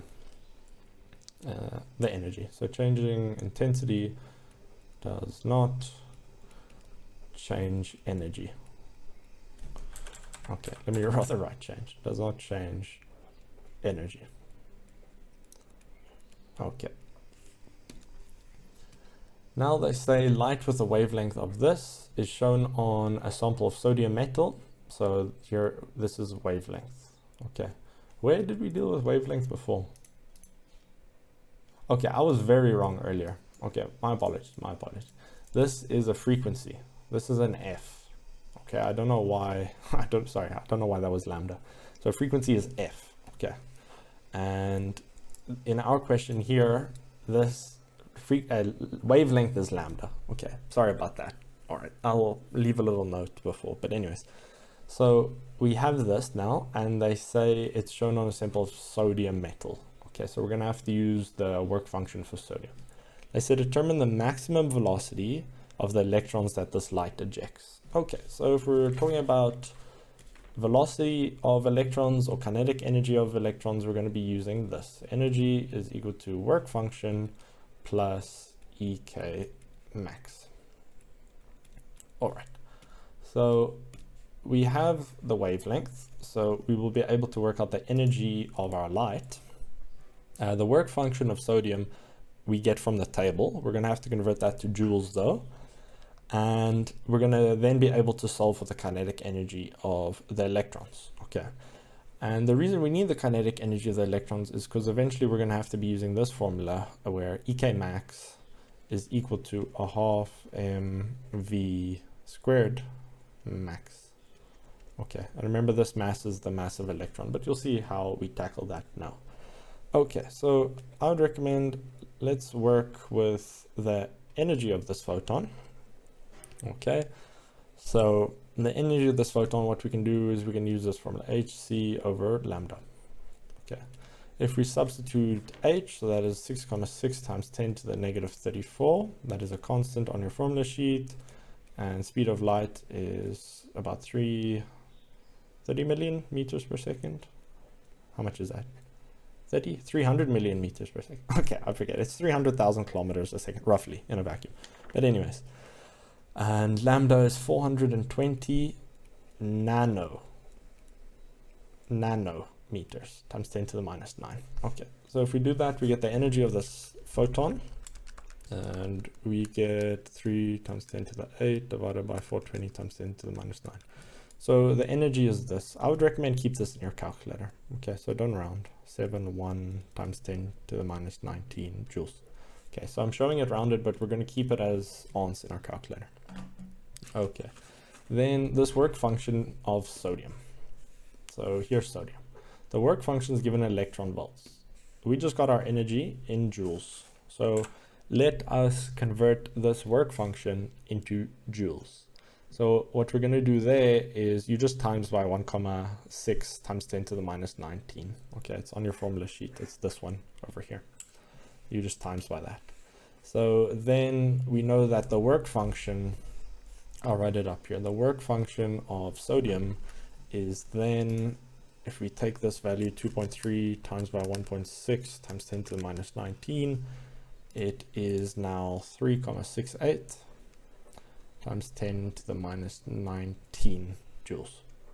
Okay, so what we can do now is we can solve we can now work with this equation.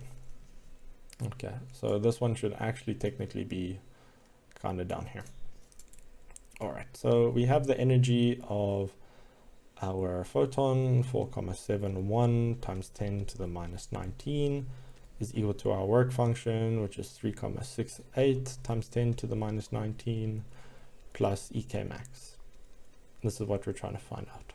Okay, you could also just expand this out as a half mv squared and solve directly for the velocity if you want.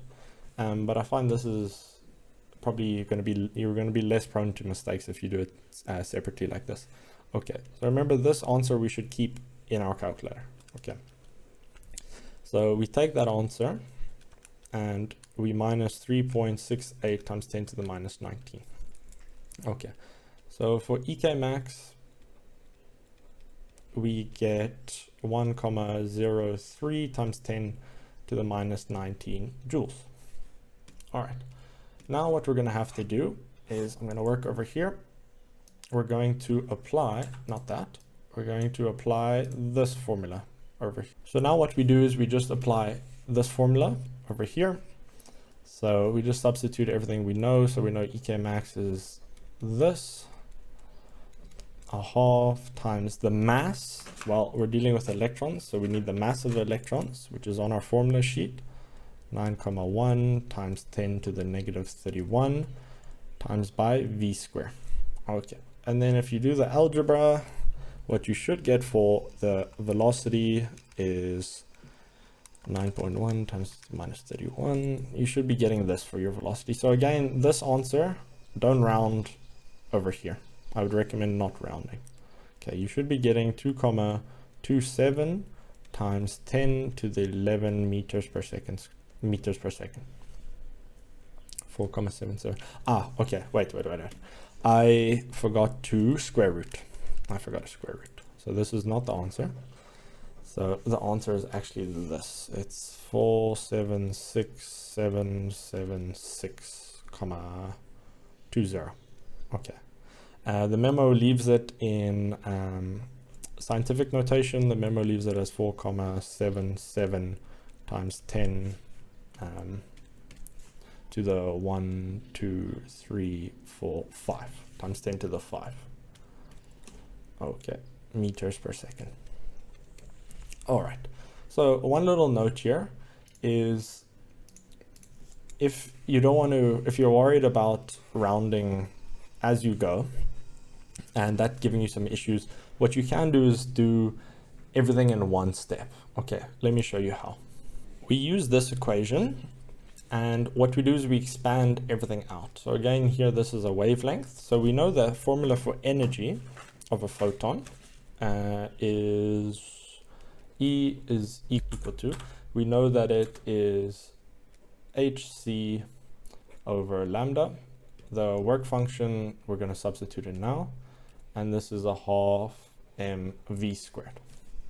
Okay, so now what we do is we just substitute everything in again, but all in one step like this. Okay, so our h is 6,6 times 10 to the negative 34,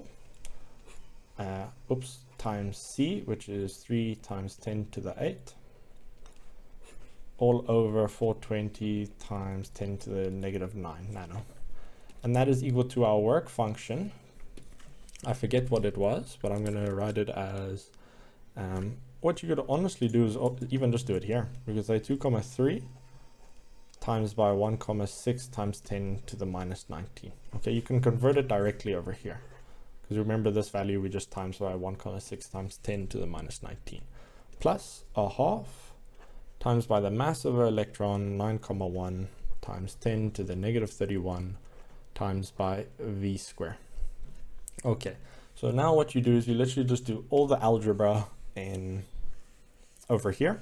You just literally just do all the algebra. So what you should be getting is 4,05 times 10 to the negative 31 v squared, and then you're going to be getting, so this thing minus that in your calculator, you divide by this thing, and then you take the square root to get v is equal to something. Okay, so if you're worried about rounding, you can do all of this in one step in your calculator, get v directly. So whatever you prefer. If you struggle with keeping track of the rounding, then this might be easier, but the problem with this is it maybe involves a bit more complex algebra for you. It might involve a bit more complex algebra, and yeah, maybe you prefer splitting the thing. So no, you want to know the energy first and the work function first. So it's more a matter of preference, but I thought I'd show you how to do it in one step. Okay, So that concludes the video. That is all the questions for this exam. So I hope the video was helpful, and I really appreciate you guys watching. All the best.